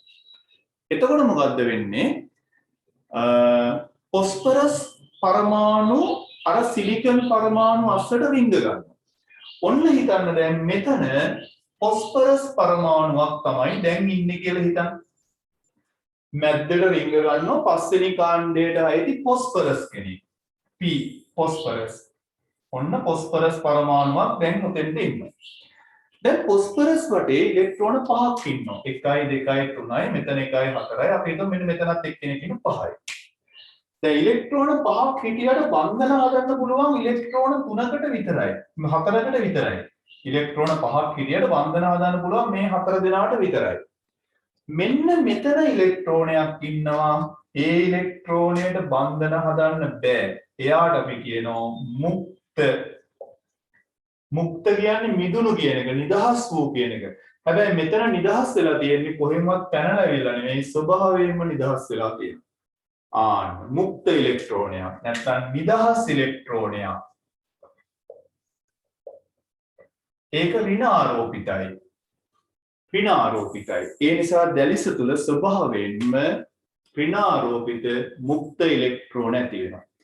ඍණ ආරෝපිත එක නෙගටිව් නිසා මෙවැනි අර්ධ සන්නායකයකට කියනවා n වර්ගයේ අර්ධ සන්නායකයක් කියලා. එහෙනම් n වර්ගයේ අර්ධ සන්නායකයක් ලබා ගන්න නම් මාත්‍රණය කරන්න ඕන පස්වෙනි කාණ්ඩයේ ඉන්න phosphorus ආසනික් වගේ මූලද්‍රව්‍යයක් එක්ක. ආසනික් අපේ ආවර්තිතාව වගේ නැති නිසා phosphorus ඉන්න නිසා phosphorus මේකට ගමු. එහෙනම් පැහැදිලි නේ වැඩේ? සිලිකන් පරමාණුවක් අස්සට phosphorus පරමාණු රිංග ගත්තට පස්සේ phosphorus වල අවසාන ශක්ති මට්ටමේ ඉලෙක්ට්‍රෝන 5ක් ඉන්නවා. 5න් 4ක් බන්ධන හදලා ඉතිරි එක්කෙනා නිදහස් ඉලෙක්ට්‍රෝනයක් ලෙස පවතිනවා. ඒ නිසා දැලිස උපංගෙයිම ආරම්භයේදීම දැලිස තුළ නිදහස් ඉලෙක්ට්‍රෝන ඉන්නවා කියන්නේ විද්‍යුත් සන්නායකතාවය වැඩි වෙනවා. කුහර තිබුණත් නිදහස් ඉලෙක්ට්‍රෝන තිබුණත් දෙකෙන්ම කරන්නේ විද්‍යුත් සන්නායකතාවය වැඩි කරන එක. ඒකට හොඳට මතක තියාගන්න නිදහස් ඉලෙක්ට්‍රෝන වැඩිවීම දැලිස තුළ විද්‍යුත් සන්නායකතාවය වැඩි වෙන්න හේතුවක් වෙනවා. ඉලෙක්ට්‍රෝන ඍණාරෝපිත නිසා මේ වගේ බාහ්‍ය අර්ධ සන්නායකයක් අපි හඳුන්වනවා n වර්ගයේ අර්ධ සන්නායකයක් කියලා. නෙගටිව්. හරි? එහෙනම් මාතෘකාව ලිව්වනේ සිලිකන් දැලිසක් පස්වන කාණ්ඩයට අයත් phosphorus වලින් මාත්‍රණය කිරීම කියලා. දැන් ලස්සනට ආපහු සැරයක් මේ රූපය අඳින්න. ඔච්චරයි අඳින්න තියෙන්නේ. 3යි අඳින්න තියෙන්නේ. දෙකක් ඇඳලානේ. ඕක ඇඳලා පස්සේ ඉවරයි. හරි? ටක් ගාලා ලස්සනට මේක ඇඳගන්න.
හරියට ඇඳගෙන නම් කරගන්න ඉලෙක්ට්‍රෝන 5ක් අඳින්න දැලිස මේ phosphorus වටේට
හරි ඉවරයි නේද?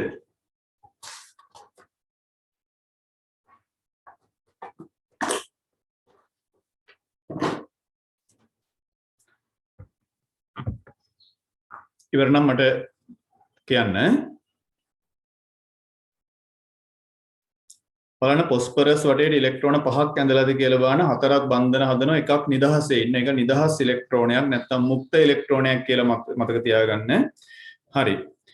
එහෙනම් ඕක තමයි ඔතෙන්දි වෙන දේ. හරි. දැන් එහෙනම් යටින් ලියාගන්න. හරි. යටින් ලියන්න මෙහෙම.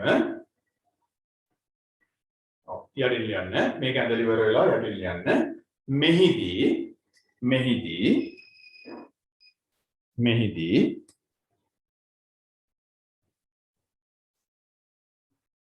මෙහිදී දැලිස තුල නිදහස් ඉලෙක්ට්‍රෝන හෙවත්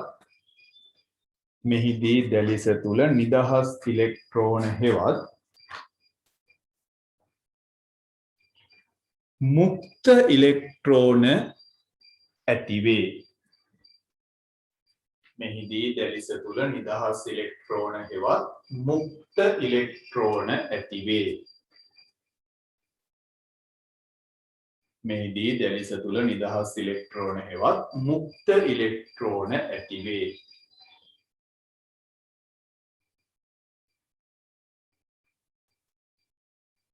එම නිසා විද්‍යුත් සන්නායක ගුණයද වැඩි වේ. එම නිසා විද්‍යුත් සන්නායක ගුණයද වැඩි වේ.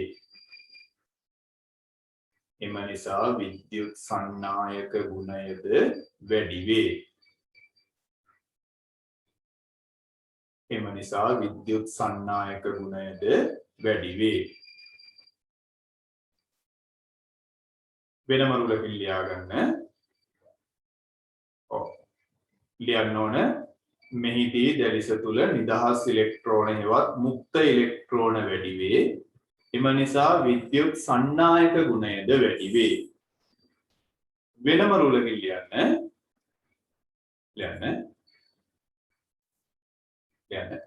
ඉලෙක්ට්‍රෝන ඍණ ආරෝපිත බැවින් දැන් කුහර ධනාරෝපිතයිනේ ඒ නිසා පොසිටිව් p වර්ගය වුණා. දැන් මෙතන ඍණ ආරෝපිතයි n වර්ගය නෙගටිව් නේ.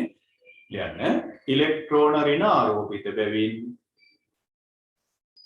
මෙහිදී ලැබෙන බාහ්‍ය අර්ධ සන්නායකය ඉලෙක්ට්‍රෝන ඍණාරෝපිත බැවින් මෙහිදී ලැබෙන බාහ්‍ය අර්ධ සන්නායකය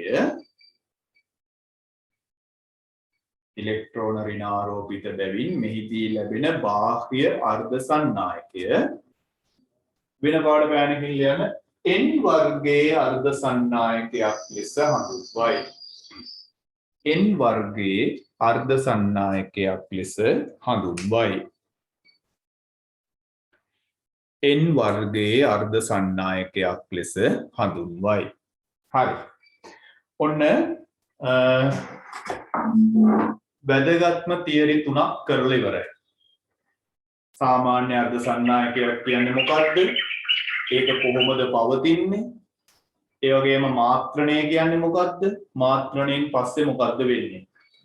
දැන් අපි යමු ඊළඟ මාතෘකාවට ලියාගන්න. උතනින් පස්සේ තමයි ඉලෙක්ට්‍රොනික විද්‍යාව සැබෑ ලෙසම පටන් ගන්නෙ. මොකද මේ ටික කියලා දෙන්නේ නැතුව එක සැරේට අනිත් ඒවා කිව්වට තේරෙන්නේ නැහැ.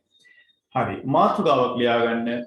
pn සංදියක් හෙවත් සංදි දියෝඩය. හරි. pn සංදියක් හෙවත් සංදි දියෝඩය. අපි සාමාන්‍යයෙන් ඩයෝඩ් කියලා කියන්නේ සිංහලෙන් කියන්නේ දියෝඩය. හරි.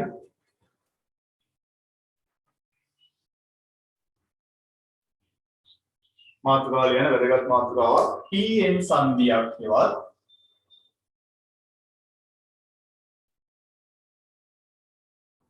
සංදි දියෝඩය.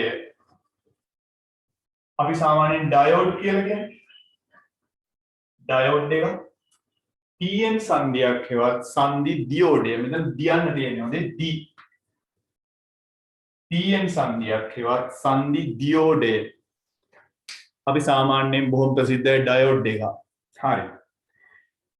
දැන් බලන්න pn සංදියක් කියන්නේ මොකක්ද කියලා අපි බලමු. හොඳයි. p වර්ගයේ අර්ධ සන්නායකයක් කියන එක දැන් අමුතුවෙන් කියන්න ඕනේ නැහැ නේ. p වර්ගයේ අර්ධ සන්නායකයකුයි n වර්ගයේ අර්ධ සන්නායකයකුයි. පැන්සල් තුඩවල් තරම් බොහොම පුංචි කෑලි දෙකක් අරගෙන ওই කෑලි දෙක ඊටාම කුඩා හිඩසක් තියලා ඒ හිඩස කොච්චරද කියලා කියනවා නම් මයික්‍රොමීටර් 1යි. ඒ කියන්නේ මිලිමීටරයකින් 1000න් පංගුවක් තරම් බොහෝම ලං කළා. දැන් හිතන්න මේ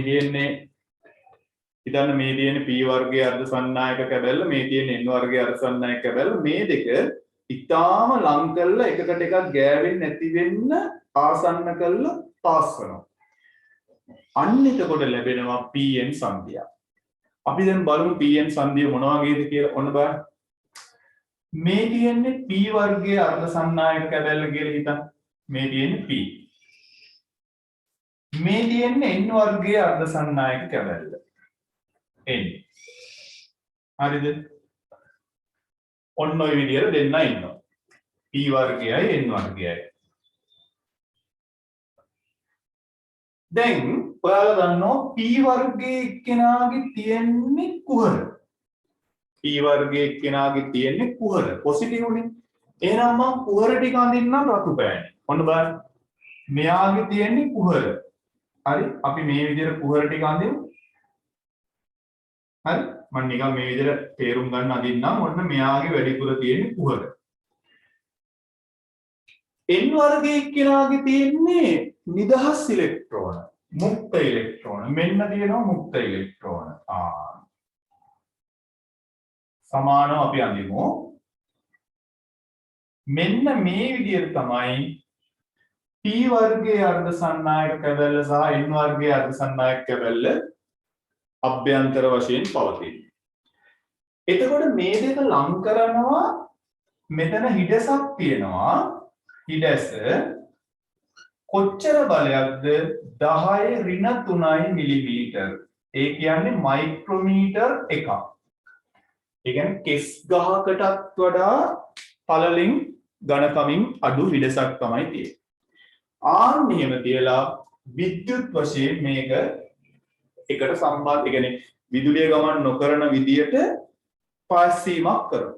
ආන් මෙහෙම පාස්සලා දෙපැත්තෙන් කම්බි දෙකක් එළියට ඇදලා මෙන්න මේ විදියට හරි ගස්ස ගන්න බොහොම පුංචි ඊටාම වැදගත් ඉලෙක්ට්‍රොනික උපාංගයට අපි කියනවා pn සංදියක් නැත්නම් දියෝඩයක්, එහෙම නැත්නම් ඩයෝඩ් එකක්. ඕක තමයි ඩයෝඩ් එක ආරම්භය. හැබැයි ඩයෝඩ් එකක් ඔහොම හැදුව පමණින් මේ විදියටම පවතින්නේ නැහැ. මෙතන වෙනවා හරි අපූර්ව දෙයක්. මොකක්ද දන්නවද වෙන්නේ? මම මේ පරතරය උඩට ගන්නම්කෝ. ඔන්න බලන්න. මේ හිඩස මම උඩට ගන්නවා. එතකොට මෙතනින් මට තව එකක් අඳින්න පුළුවන්. මෙතන මේ හිඩස තියෙන්නේ. මේ තියෙන හිඩස කොච්චරද? 10 ඍණ 3යි මිලිමීටර්. නැත්නම් මයික්‍රොමීටර් 1යි. mu m. මෙච්චර පරතරයකින් මේක ලං කර ගමන් ඊළඟට මොකක්ද දන්නවද වෙන්නේ? මෙන්න මෙහෙම දෙයක් වෙනවා. අර්ධ සන්නායක දෙක මේ විදියටම තියෙනවා. ඔන්න බලන්න ඊළඟට වෙන දේ. මේ විදියට අර්ධ සන්නායක දෙක තියෙනවා. හරි? මේ වගේ අර්ධ සන්නායක කැබලි දෙක තියෙනවා. මොකක්ද දන්නවද වෙන්නේ? මේ සංදිය ඊටාම පටුයිනේ. කෙස් ගහකටත් වඩා ඝනකම් දුරින් අඩු නිසා, කෙස් ගහක මහතරත් වඩා අඩු නිසා මේ ඉලෙක්ට්‍රෝන මේ පැත්තට පනිනවා. හැබැයි පැනීම දිගටම වෙන්නේ නැහැ. මේ පැත්තේ තියෙන ඉලෙක්ට්‍රෝන පේලිය මේ පැත්තේ තියෙන කුහර වලට පනිනවා. එහෙම නැතුව දිගටම පැන යන්නේ නැහැ. අන්න එහෙම දෙයක් වෙනවා. මොකද්ද වෙන්නේ? මේ පැත්තේ තියෙන මේ ඉලෙක්ට්‍රෝන ටික මේ කුහර ඇතුළට පනිනවා. ඒක pn සංදිය හදනකොටම වෙන දෙයක්. එතකොට අපිට මේක මෙන්න මෙහෙම අඳින්න පුළුවන්. ඔන්න බලන්න. මෙතන දැන් තිබිච්ච ඉලෙක්ට්‍රෝන තුන නැහැ. ඒ වෙනකොට දැන් තියෙන්නේ කුහර තුනක්. හොඳට තේරුම් ගන්න. ඉතිරි ඉලෙක්ට්‍රෝන ටික ඒ විදියටම ඉන්නවා. හරි? ඉතිරි ඉලෙක්ට්‍රෝන ටික ඒ විදියටම ඉන්නවා. මෙතන මේ පැත්තේ තිබිච්ච කුහර පේලිය දැන් නැහැ. එතන ඉන්නේ ඉලෙක්ට්‍රෝන පේලිය. ඉතුරු කුහර ටික අර විදියටම ඉන්නෝ කිසි වෙනසක් නැහැ. මෙන්න මෙහෙම එකක් සංදිය දෙපැත්තේ වෙනවා. අන්න එතකොට හොඳට මතක තියාගන්න P පැත්තයි N පැත්තයි දෙකේ හොඳට මතක තියාගන්න ආරෝපණ හුවමාරු වෙච්ච බොහෝම පටු ප්‍රදේශයක් PN සංදිය දෙපැත්තේ මේ විදියට නිර්මාණය වෙනවා. PN සංදිය දෙපැත්තේ ආරෝපණ මාරු වෙච්ච කලාපයක් නිර්මාණය වෙනවා. ආන්නේ කලාපයට අපි කියන ලස්සන නමක් හායිත කලාපය. නැත්තම් කියනවා විභව බාධක කලාපය. නැත්තම් කියනවා හීන ස්තරය. එතකොට මෙන්න මේ ආරෝපණ මාරු වෙලා හැදෙන මෙන්න මේ පටු තීරයට කියනවා හායිත කලාපය. හායිත කලාපය. එහෙම නැත්තම් කියන විභව බාධක කලාපය. එහෙම නැත්තම් කියනවා හීන ස්තරය කියලා. පැහැදිලිනේ? හීන ස්තරය. හරිනේ? එතකොට ඔව් N පැත්තේ තියෙන ඉලෙක්ට්‍රෝන ටික තමයි පුතේ P පැත්තට පනින්නේ. හැබැයි N පැත්තේ තියෙන ඉලෙක්ට්‍රෝන ඔක්කොම ටික P පැත්තට පනින්නේ නැහැ. මේ කෙළවරේම තියෙන ඉලෙක්ට්‍රෝන පේලිය කෙළවරේම තියෙන කුහර වලට පනිනවා. එච්චරයි. එහෙම නැතු ආයි මේ පැත්තට පනින්නේ නැහැ. එතකොට සංදිය දෙපැත්තේ N පැත්තේ කුහර පේලියක් ඇති වෙනවා. P පැත්තේ ඉලෙක්ට්‍රෝන පේලියක් ඇති වෙනවා. ආරෝපණ මාරු වෙච්ච පටු ප්‍රදේශයක් ඇති වෙනවා. ආන්නේ කලාපයට තමයි අපි කියන්නේ හායිත කලාපය කියලා කියනවා. එහෙම නැත්නම් විභව බාධක කලාපය කියලා කියනවා. එහෙම නැත්නම් හීන ස්තරය කියලා කියනවා. මෙතන තියෙනවා පොඩි විභවාන්තරයක්. සාමාන්‍ය සිලිකන් ඩයෝඩ් එක නම් මේක සිලිකන් වලින් නම් හදලා තියෙන්නේ වෝල්ට් 0.7ක වගේ අගයක් තියෙනවා. මේක ජර්මේනියම් වලින් හදපු එකක් නම් වෝල්ට් 0.3ක වගේ අගයක් තියෙනවා. ඒ කියන්නේ මේ දෙක අතර විභවාන්තරය ධනයි ඍණයි තියෙන්නේ. මේ දෙක අතර වෝල්ටේජ් එක සිලිකන් ඩයෝඩ් එක නම් වෝල්ට් 0.7ක විතර එකකුයි ජර්මේනියම් එක නම් වෝල්ට් 0.3ක වගේ එකකුයි තියෙනවා. ඔන්න ওই විදියට තමයි අපි PN සංදියක් හෙවත් ඩයෝඩ් එකක් නැත්නම් දියෝඩයක් හදාගන්නේ. දැන් තේරුණා වැඩි? හරි. එහෙනම් PN සංදිය හෙවත් සංදි දියෝඩය නැත්නම් ඩයෝඩ් එක කියලා ලියලා දැන් ලියන්න මෙහෙම. යන P සහ N වර්ගවලට අයත් P සහ N වර්ගවලට අයත් මේ හොඳට තේරුම් ගන්න මේක. හරි? P සහ N වර්ගවලට අයත් අර්ධ සන්නායක කැබලි දෙකක්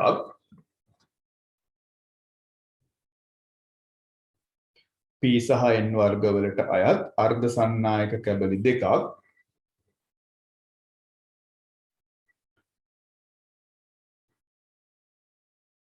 මිලිමීටරයකින් 1000න් පංගුවක්. ඒ කියන්නේ 10 -3 mm. කෙස් ගහකටත් වඩා අඩු පරතරයක් 10 -3 mm මිලිමීටරයකින් 1000න් පංගුවක් හෙවත් මයික්‍රෝමීටර් එකක්. එකයි μm මයික්‍රෝමීටර් එකක්. වැනි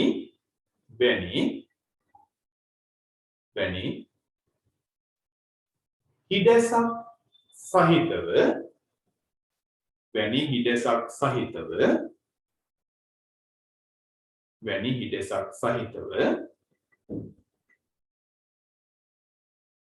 තබා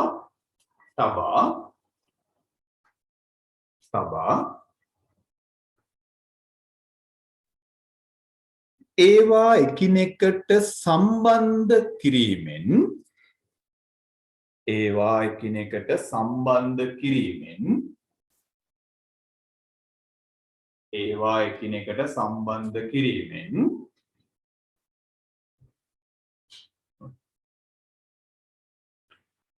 PN සංදියක් නිර්මාණය වේ.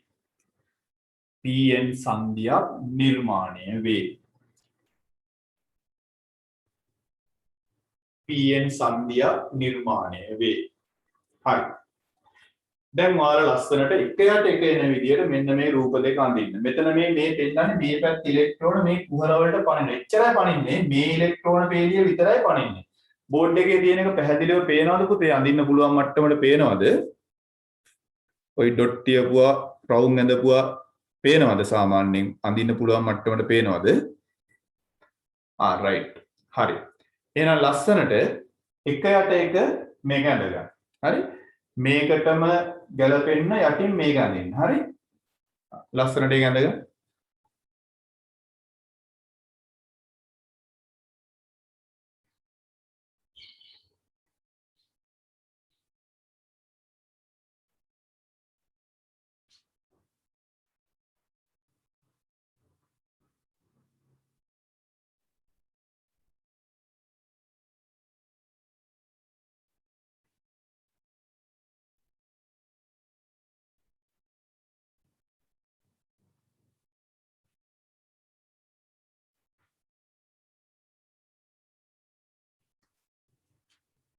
pn කියලා දාගන්න. p කියන්නේ පොසිටිව් ධන පැත්ත. ඒක දන්නවනේ.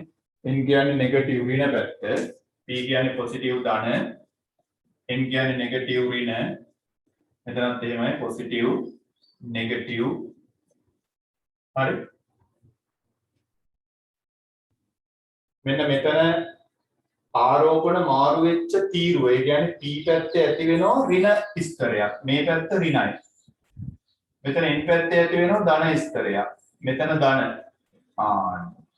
ආරෝපණ මාරු වෙච්ච පටු තීරයක තමයි පුතේ කියන්නේ ආයත කලාපය නැත්තම් විභව බාධක නැත්තම් හීන ස්තරය කියලා.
හරි.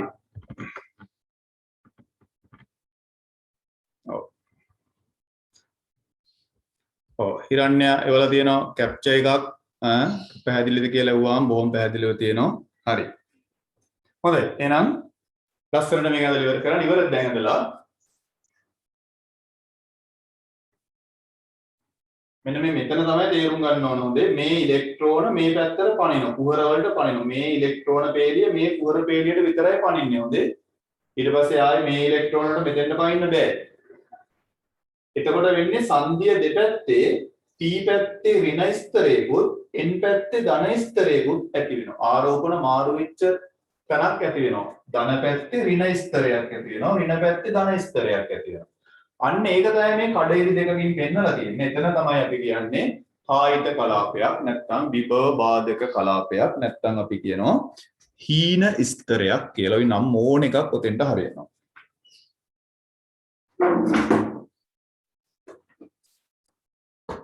හරි. ඉවරයි දැනලා.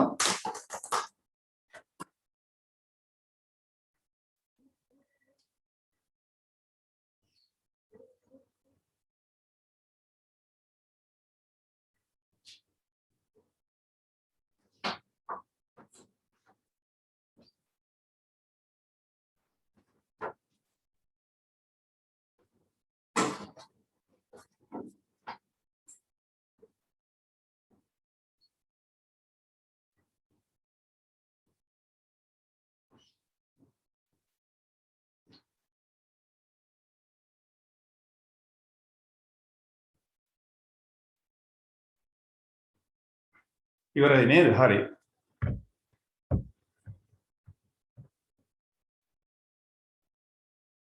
ඔව් පල්ලෙයන් ලියලා තියෙන්නේ මේ හිඩැසට නම් තුනක් පාවිච්චි කරනවා. ආයත කලාපය කියලා කියනවා, නැත්නම් විභව බාධක කලාපය කියනවා, එහෙම නැත්නම් හීන ස්තරය කියලා කියනවා. ඒ ප්‍රදේශයේ කියන නම තමයි අපි ලියලා තියෙන්නේ.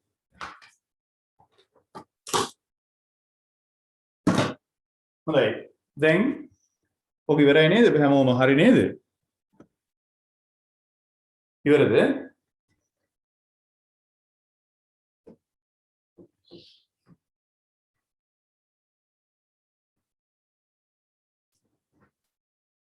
හොඳයි. හරි. දැන් ඒක පැහැදිලි. මෙතන හරියට ලියන්න මේ ඉලෙක්ට්‍රෝන ටික මේ පැත්තට පනින නිසා ඊ තලයේ එන්න ඕන මේ පැත්තට. හොඳේ? මේ පැත්තට. අනිත් ඒවා ටික පැහැදිලි නේ. ඊට පස්සේ පැන්නට පස්සේ දෙවෙනි අවස්ථාවේ ඇඳලා තියෙන්නේ ඊට පස්සේ තීන විදිය. හරි?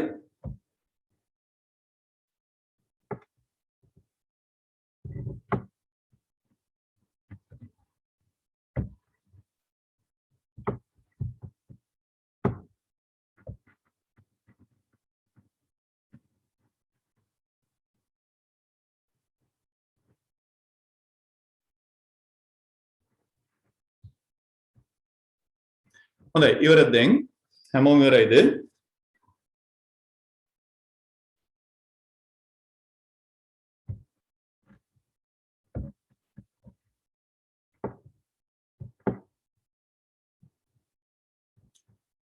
හරිනේ හොඳයි හරි යටින් ලියන්න තරු ලකුණක් දාලා ලියන්න මෙහෙම මේකට යටින් තරු ලකුණක් දාලා මේ ටික ලියුවනේ මේ ස්තරයට කියනවා ආයත කලාපය විභව බාධක කලාපය නැත්නම් හීන ස්තරය හරි දැන් යටින් ලියන්න මෙහෙම මේකත් ලිව්වනම් තේරෙන්නේ නැහැ ලිව්ව නැත්නම් මම ඒක කියන්නම් දැන් ලියන්න මෙහෙම ලියන්න pn සංදිය නිෂ්පාදනය කරන අවස්ථාවේදීම pn සංදිය නිෂ්පාදනය කරන අවස්ථාවේදීම pn සංදිය නිෂ්පාදනය කරන අවස්ථාවේදීම සංදිය දෙපස මේක තමයි සංදිය ඒ දෙපැත්තේ සංදිය දෙපස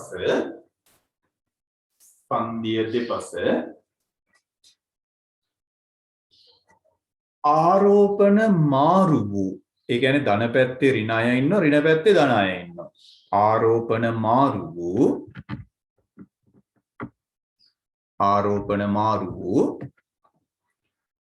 පටු තීරුවක් ඇතිවේ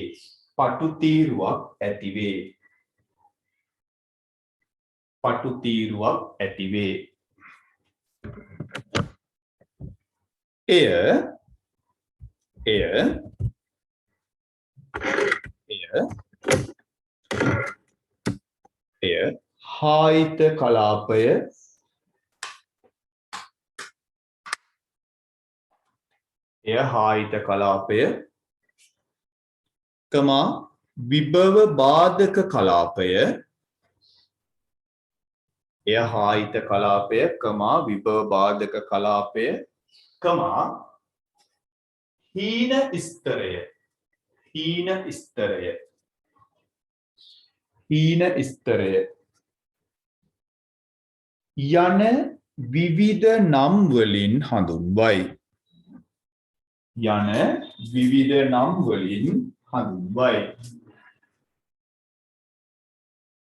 යන විවිධ නම් වලින් හඳුන්වයි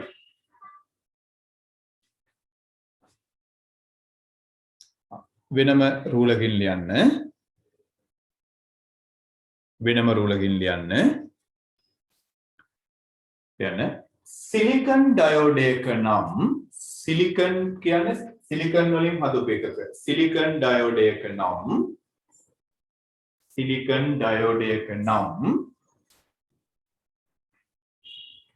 මෙය වෝල්ට් 0.7ක් පමණ වේ සිලිකන් ඩයෝඩයක නම් මෙය වෝල්ට් 0.7ක් පමණ වේ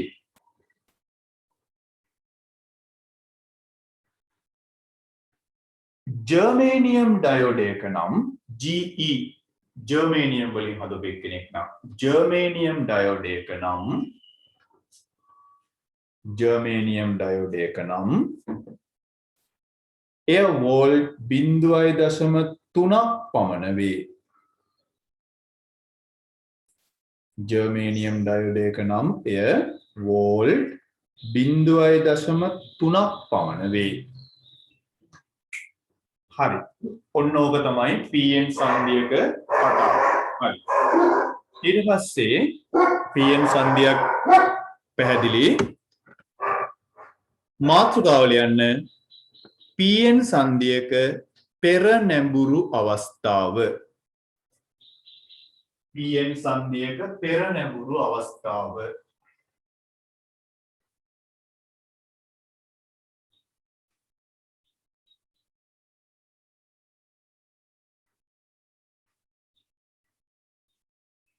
හරි. pn සංදියක පෙර නැඹුරු අවස්ථාව.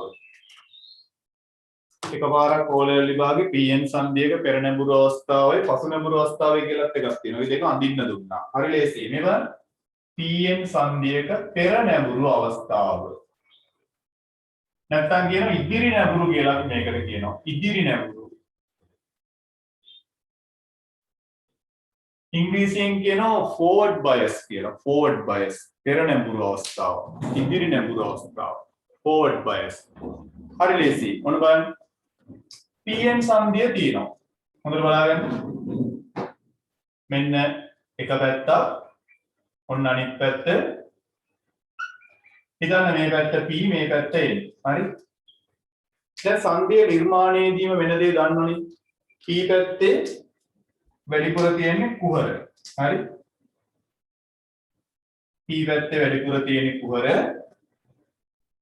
මම පේජ් 3කට අඳින්නම්. p පැත්තේ වැඩිපුර තියෙන්නේ කුහර.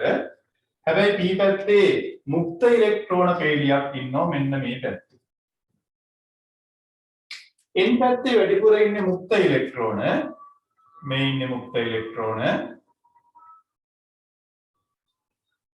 හැබැයි ඒක අර ආරෝපණ මාරුනාට පස්සේ කුහර පේලියකුත් මේ පැත්තේ ඇති වෙනවා. ඕක තමයි pn සංදියක් ආරම්භයේදී තියෙන විදිය. හොඳට තේරුම් ගන්න.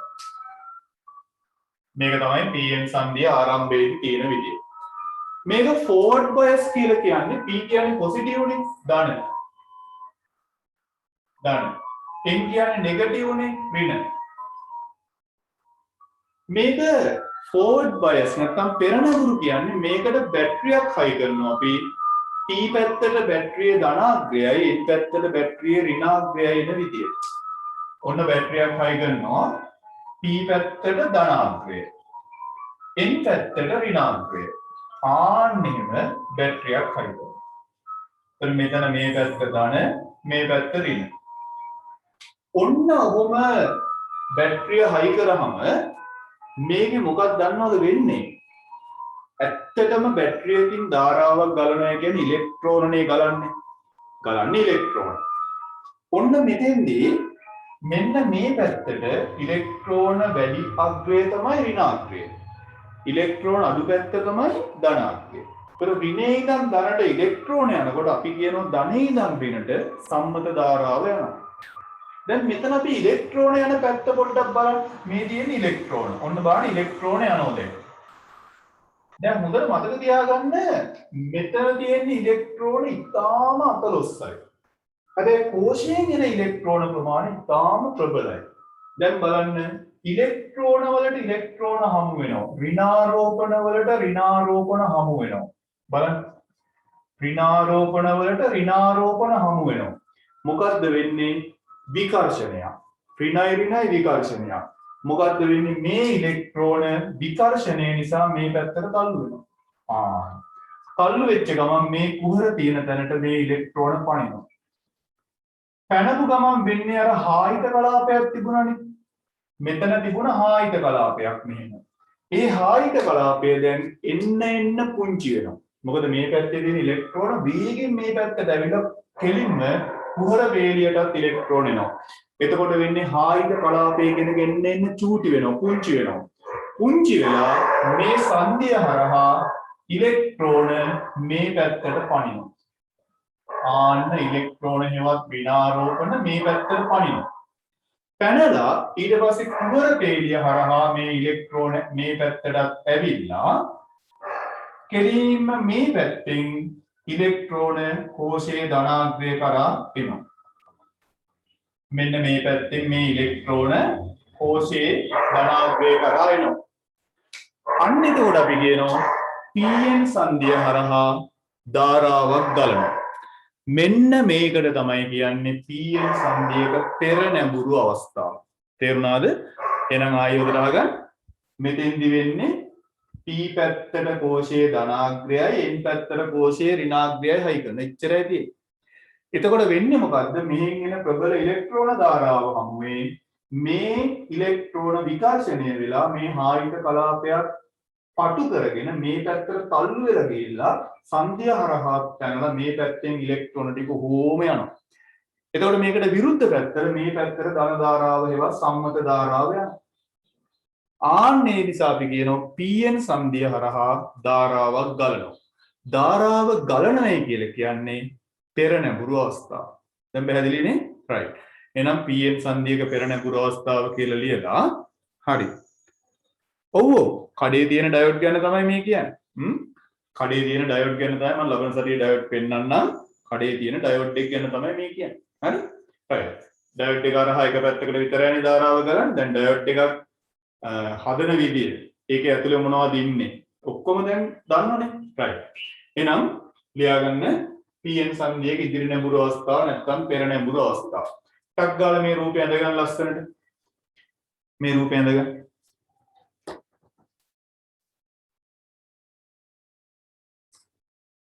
ලස්සන නදින්න.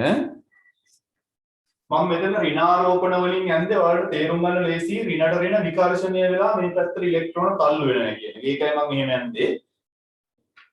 ඍණාරෝපණ ඍණේ ඉඳන් ධනට පයින්නවා කියන්නේ ධනාරෝපණ ධනේ ඉඳන් ඍණට පයින්. සම්මත ධාරාව යන්නේ ධනේ ඉඳන් ඍණට නේ.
හරි නේද?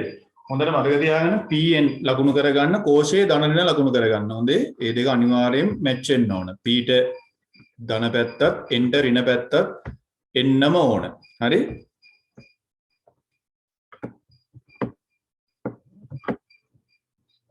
හොඳයි. ඉවරද ඇඳලා? ඉවරයි නේද?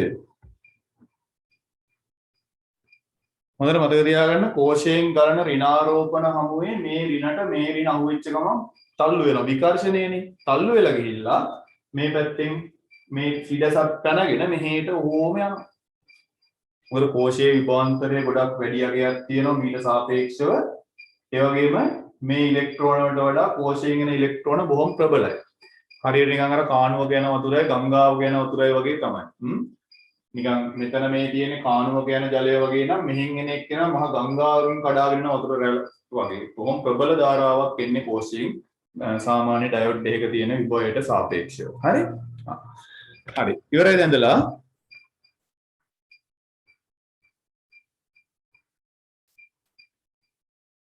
ඉස්සෙල්ලම ඩයෝඩ් එකක් හදනකොටම තියෙන විදිය අඳින්න. ඊට පස්සේ ඩයෝඩ් එක ඇතුලේ තියෙන්නේ මොනවද කියලා අඳින්න. ඊට පස්සේ කෝෂය හරියට නම් කරගන්න. එතකොට හරි. right. එතකොට කෝෂයෙන් එන ඉලෙක්ට්‍රෝන තමයි මේ පැත්තෙන් තල්ලු කරගෙන ඇවිල්ලා මෙහෙම පැනලා ඕම මේ පැත්තෙන් යනවා. හරි. එහෙනම් දැන් යටින් ලියන්න මෙහෙම. හරි. ඒතර pn සංදියක පෙර නැඹුරු අවස්ථාව කියන්නේ ඔකට. පෙර නැඹුරු මතක තියාගන්න ලේසි. p ට ධන n ට ඍණ. මාරු වෙන්න බෑ ඒක. මාරුනොත් පසු නැඹුරු වෙනවා. රිවර්ස් බයස් වෙනවා. හරි. පෙර නැඹුරු කිව්වොත් ධනට ධන ඍණට ඍණ ඉන්නවා. හරි. එහෙනම් දැන් ලියා ගන්න මෙහෙම. මේක ඇඳන්නේ හරි. ඇඳලා යටින් ලියන්න.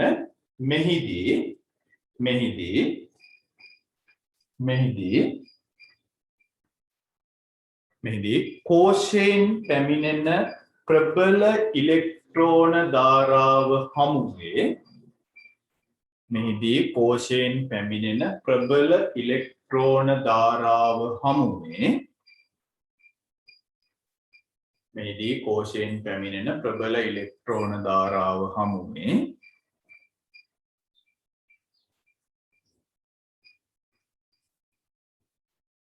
n කොටසේ ඇති ඉලෙක්ට්‍රෝන, ඒ කියන්නේ මේ පැත්ත n කොටසේ ඇති ඉලෙක්ට්‍රෝන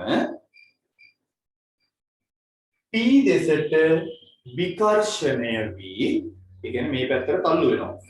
p දෙසට විකර්ෂණය වී හායිත කලාපය පටු වී, ඒ කියන්නේ අර තිබිච්ච හායිත කලාපය තවත් පටු වෙනවා. ඒක ටක් ගාලා පනින්න පුළුවන්. ආයිත කලාපය පටු වී p දෙසට ගමන් කර එතනින් පනිනවා. p දෙසට ගමන් කර